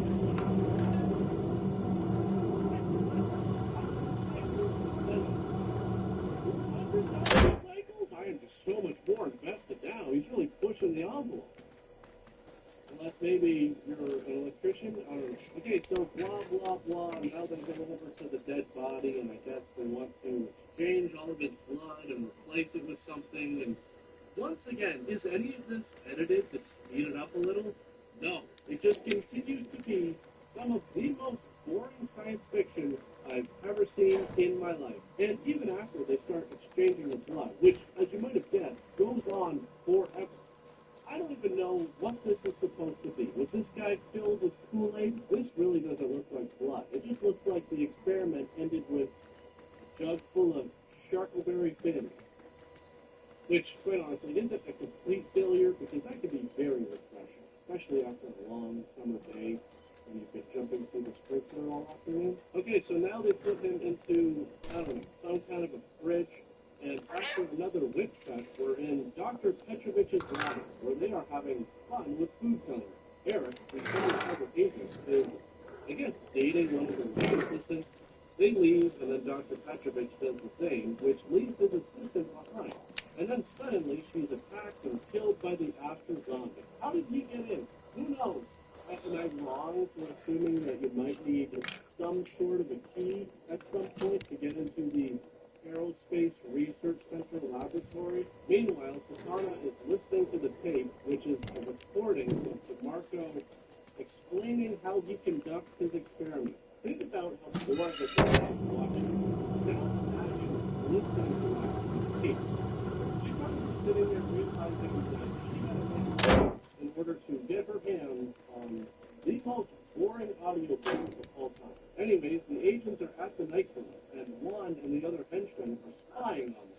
And then he calls Satana and tells her that the lab assistant is there, and she goes into at the same time, this is CIA listening in on the phone call. Are you following any of this? Do you know what's going on? So the one agent walks outside, and just to be clear, this is supposed to take place at night. They shot day for night for pretty much every night scene in this movie. Obviously, it doesn't look like nighttime because they shot on a sunny day, but that's okay because they just put the sound of crickets over all the night scenes so that there's no doubt when it's taking place. Okay, it's actually hilariously appropriate to have the sound of crickets running throughout this movie. That should be the soundtrack to the movie. That should be the soundtrack to me watching the movie. Now, Satana likes a cigarette, and it feels like the movie wants me to be in suspense about something, but I don't know what that is. And then it goes right to the agents playing bar tricks and having fun, which feels really out of place, because then the movie goes right back to suspenseful music and shots of agents with radios and guns listening into, I have no idea. Have you ever watched a movie where you stop paying attention for a minute and then suddenly realize you're completely lost and you have no idea what's going on? Well, with this movie, you can pay attention the entire time and still feel it. Oh no, there's a car coming into an underground parking garage. You better watch out because, again, I don't know. I don't know what these agents are trying to do exactly. So it's Juan and the other henchman, I think his name is Kiros, and they miss the one agent because he hides in this doorway. But they find the other agent with the walkie-talkie and brings him into the house where they rough him up and Satana shoots him. Satana, I don't care. He tells them to get rid of the body. Once again, they somehow don't see the other agent as they walk by. I don't even know how that's possible from that angle, but okay. Somehow, this movie even manages to make a gunfight for me. It's truly a sight to miss. But there is one part I should show you. This is probably the most interesting part of this fight. The funniest part about this whole thing is when you remember that this entire scene is supposed to take place at night. Satana shoots the other agent, and oh my god, this might actually be interesting if only we knew just what the hell is actually going on. Who these people are, why the agents are spying on them. You know, the context. But now we're back in the lab of ambiguity. What's DeMarco doing here? I don't know. He's turning these wheels while he's got this lady strapped down. Who is she? How did she get there? And what happened to her in the end are all questions that you will never get answers to, so you might as well abandon all hope now. DeMarco shows Fred show how he's got a heart that's running on solar power, which is fine. But then we sit and watch a bunch of nothing for a while. Ooh, wow, he's fooling around with some components. For the love of God, do something. Honestly, I could just go on and on. All of this, it's just like, oh, I'm going to go over here and plug this in. Oh, no, I'm going to stand here and look at stuff for a while. Back at the CIA, they're talking about how the agents who disappeared were onto something. How many leads? What we've got is interesting. Yeah, you know what? This is something we have very different definitions of interesting. That's my fault. I should have been there with Mike. Wait, Chuck. You can't be all things to all people. You can't blame yourself. Oh, sorry to interject, but the two of you went to the car to pick up information. Stumped. Right? And instead, you spent the whole time drinking, having fun. The bad guys, they actually spotted you. You got made. They were the ones picking up information on you. So, sorry, I know that I'm new here, but just correct me if I'm wrong. That just seems like the exact opposite of what we're trying to accomplish.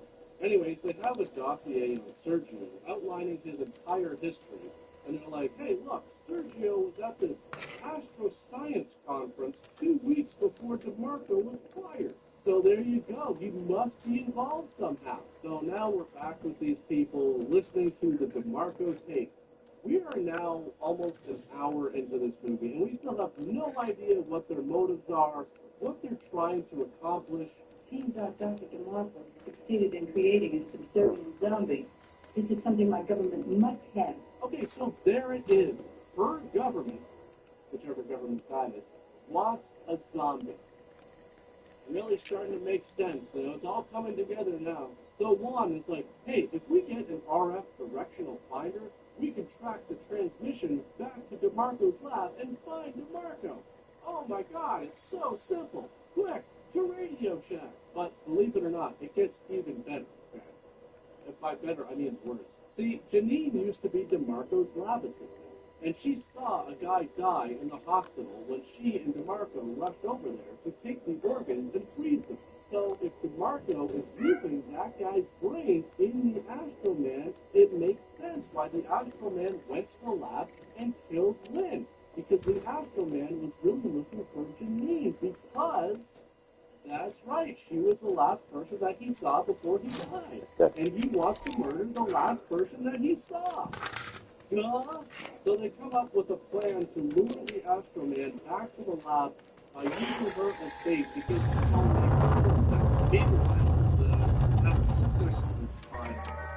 the spies went out and got their RF directional finder and apparently picked up a new Astro One along the way. So they decided to drive around the city with this thing, and that will lead them to the lab. Meanwhile, back at the lab, DeMarco is pressing buttons and talking about stuff that really makes no difference to the audience, because of course he is.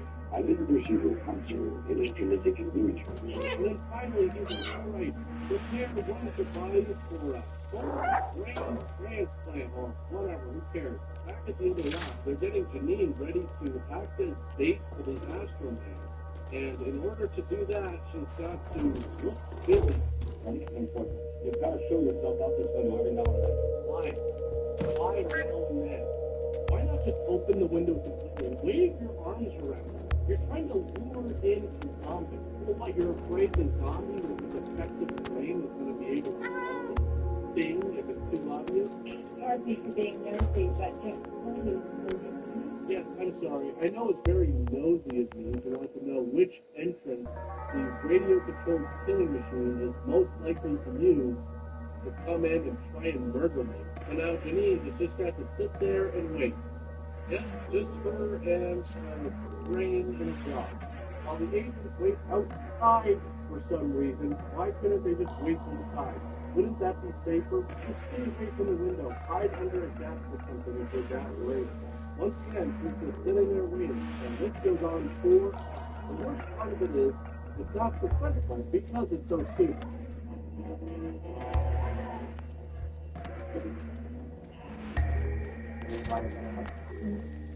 So, no good. This is totally waste of time. And what was the logic behind this? Oh, he's killed someone here before, so he's bound to do it again. Let's just have her sit here for 10 minutes at some random point during the night, because he's got to come back. As if the zombie is just wandering around the building, checking in every few minutes. So Eric takes her home. Keep in mind, this is supposed to be nighttime, based on the sound of the crickets. So they find out the lights aren't working inside of her apartment, and he leaves to go check the fuse box. And just look at this. This may be the dumbest shot of the entire movie. How are you going to create the suspense of the lights not working in the dead of night when the sun is so clearly beaming down on everything? Eric even leaves at one point to go get a flashlight because, this is so hard to see. The porch light overhead just isn't bright enough. Janine is inside, keeps checking the lights, but they don't work. Oh god, this is so dangerous with all that daylight pouring in through the window. Suddenly, the Astro Man just appears. He's been in the room the whole time. And honestly, guys, this movie is just exhausting at this point. I mean, how the hell did he know where she lived? How does he manage to just get into all these things? Meanwhile, Eric is still inspecting the light. Like, oh, wait, what was that? Was that screaming I heard? Finally, he clues in, like, oh, right, the murderous zombie. So he runs to help her. The zombie throws him into the closet door, grabs the flashlight, and runs away. And why does the zombie grab the flashlight? Because its power cell fell off during the struggle, and it needs solar power and another source of light to keep its heart beating. That's why the zombie is running around with a flashlight like that. There's clearly no sunlight outside. It's the middle of the night, remember? Crickets. So the spies arrive at the lab, and once by Kiro, I'm gonna betray both of you now.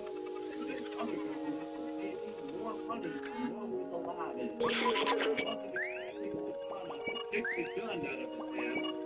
Ultimate way to disarm him. So they kill him and then just walk right into the house and down into the lab. I guess doors with locks just don't exist in this universe. They come down there like, hey, we want your knowledge. And he's like, all right, I'll tell you everything I'm doing. But that's when the other Astro zombie comes back. And then the CIA and cops just show up. How do they know where it is?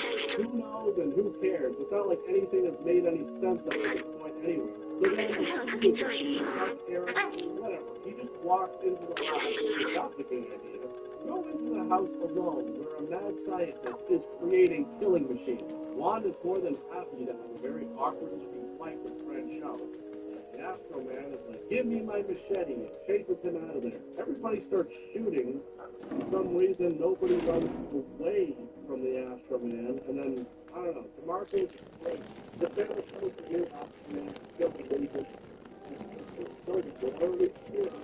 He decides to kill her instead. Maybe he just doesn't like being told what to do. Like I said, I hate this movie, and I'm not. Leonard Maltin said that this was another nomination for the worst picture of all time. And even TV Guide says it is one of the all-time worst sci-fi pictures. Now, obviously, I do not recommend watching this movie. It's extremely difficult to get through. It's unbelievably bad. It's incredibly boring, but very weird. So on that note, that's pretty much it for this one. As usual, thanks for watching, guys, and I'll see you all next time. Okay, I just want to be clear on it. So I could go out on a mission, let's say a stakeout, right?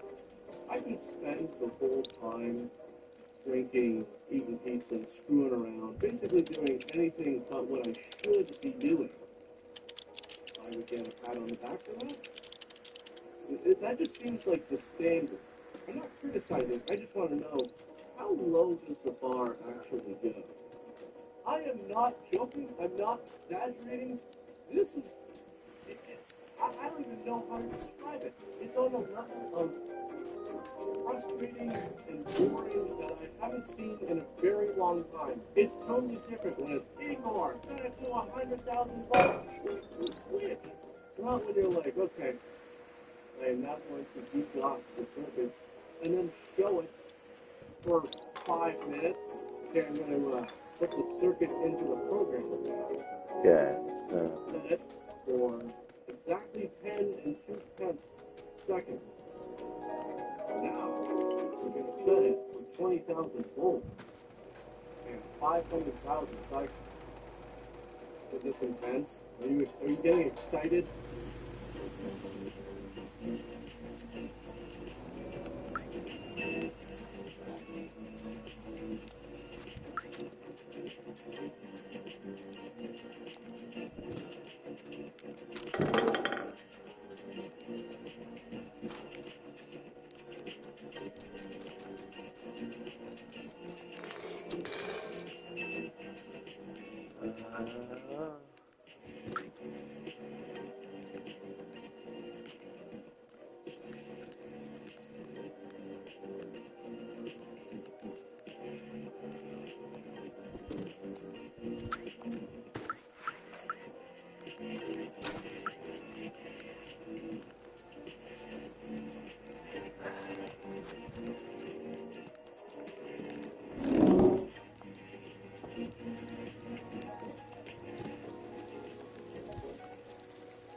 Good evening, ladies and gentlemen. Welcome back to the program.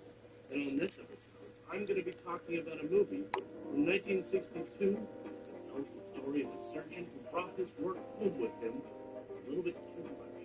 It's The Brain That Wouldn't Die.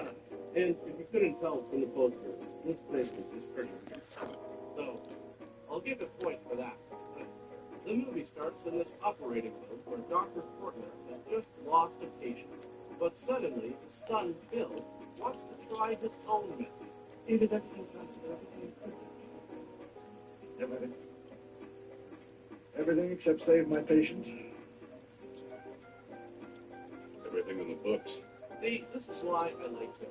He thinks outside the box. He doesn't care what the typical procedure is. Sometimes you can't do things by the book, especially when it comes to surgery.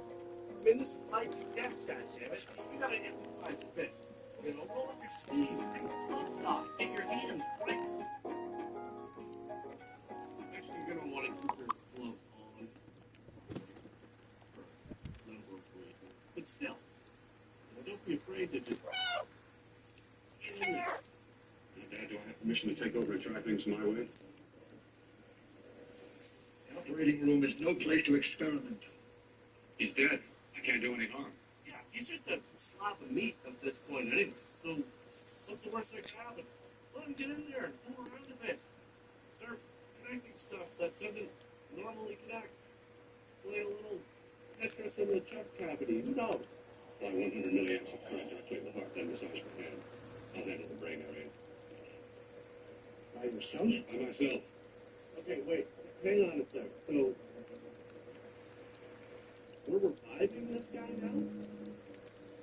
That might be a problem because I just cut off his hand, and Yeah. I was gonna make a little joke. I was gonna wait until you explained, how you were gonna cut him up, and I was just gonna say, well, yeah, I can give you a hand with that. I mean, yeah, it's not funny now, but in the moment, it totally would have landed. So it turns out that Bill's experimenting as well, and the patient is alive again. So they wheel him out and into the recovery room where I hope they give him some nice drugs. But Bill's father is not happy with what just happened. He's like, what about the output? We can explore or experiment on people here. We let them die and then tell the family there was nothing we could do. I'm sure they would be much happier knowing that their family member is dead rather than alive because we just decided to wing it on the operating table. Bill is all about transplants. He wants medical science to get to the point where they can transplant anything seamlessly. But his dad is just too old school. He's like, that's never gonna happen, Bill. Nuh-uh. And Bill's like, yeah-huh. Bill's fiance, Janet, and tells him how amazing that whole thing was. So I guess this is one big family affair, which is kind of nice, but at the same time, imagine those family dinner conversations. Like Thanksgiving and shit. Just imagine that. The three of them sitting around the table talking in detail about these surgeries. Meanwhile, everybody else lost their appetite 20 minutes ago. That would suck. Like, Pretty hey, cool. can you please Oh, it's heavy. Hey, you want to know what we stuffed the other day? I can't cover up for you anymore. The superintendent had it out with me.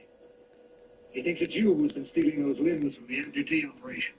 Wait, so Bill's been stealing body parts to practice transplants? This guy's taken the whole weekend garage project to a totally new level.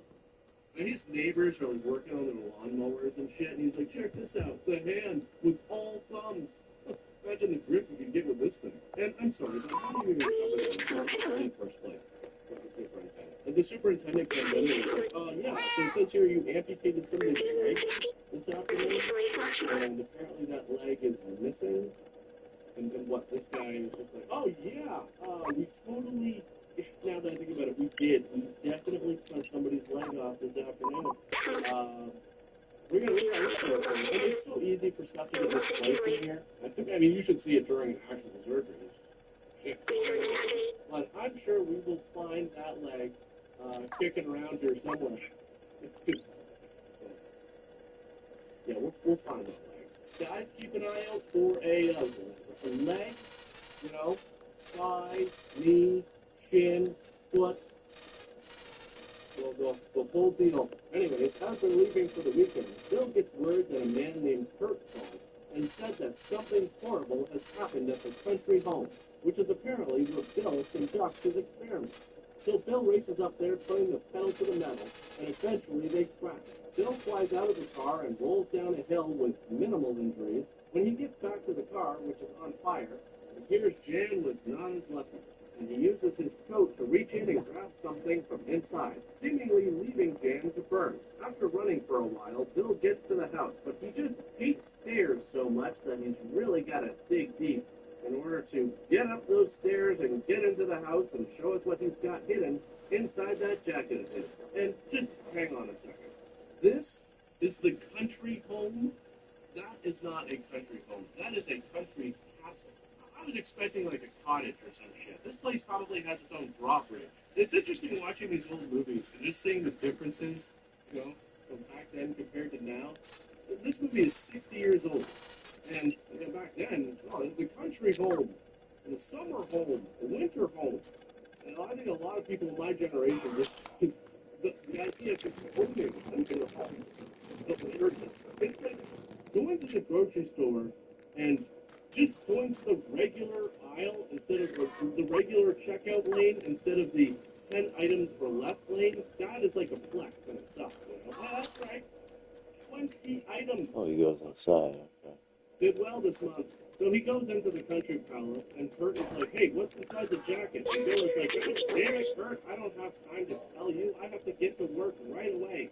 And after a really long time of messing around with tubes and shit, it's finally revealed that, oh my god, it's Jan's head. Yes, Jan's head was cut off during the well, I can work with this. Which, I mean, I really got to admire that optimism, you know? I mean, sometimes just getting up in the morning, immediately, I'm just like, I really don't want to do today in general. So Dan is somehow able to speak bits and pieces about how she remembers fires and to please let her die. I'm just amazed that after everything, she still looks great. I mean, she's in a car accident, horribly burned, head cut clean off, in a jacket, and her makeup isn't even smudged in the slightest.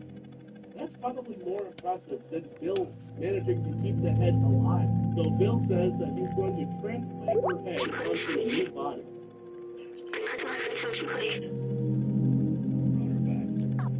She'll live and I'll get her another body. Just tips. It's not like Torch. there's going to be a lot of options. It's not like shopping for shoes. You're pretty much going to have to go with whatever you can get. And it might be a long time before you can get any of it. And the body that you do end up getting could be a huge pain in the ass. I mean, what if it doesn't fit any of your clothes? Then you're going to buy all new clothes. What if the body has a tattoo on it that you don't like? And then every single time someone mentions it, you have to come up with a story. About something you got when you were in college.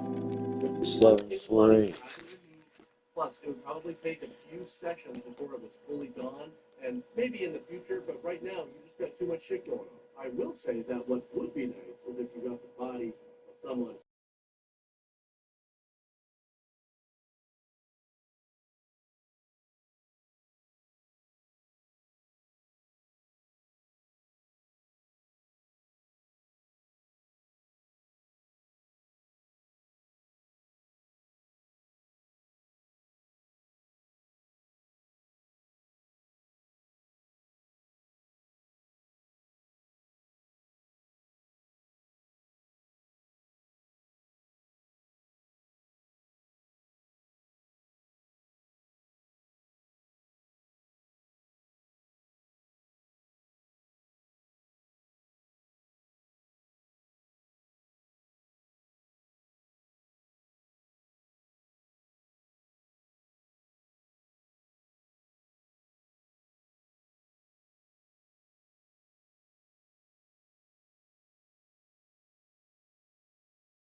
するわけなんですけど。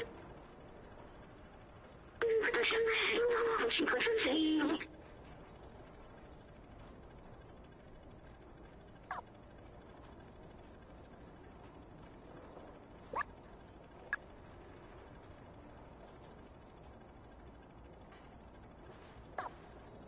Decided to confuse control office time.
makes no some physical reason.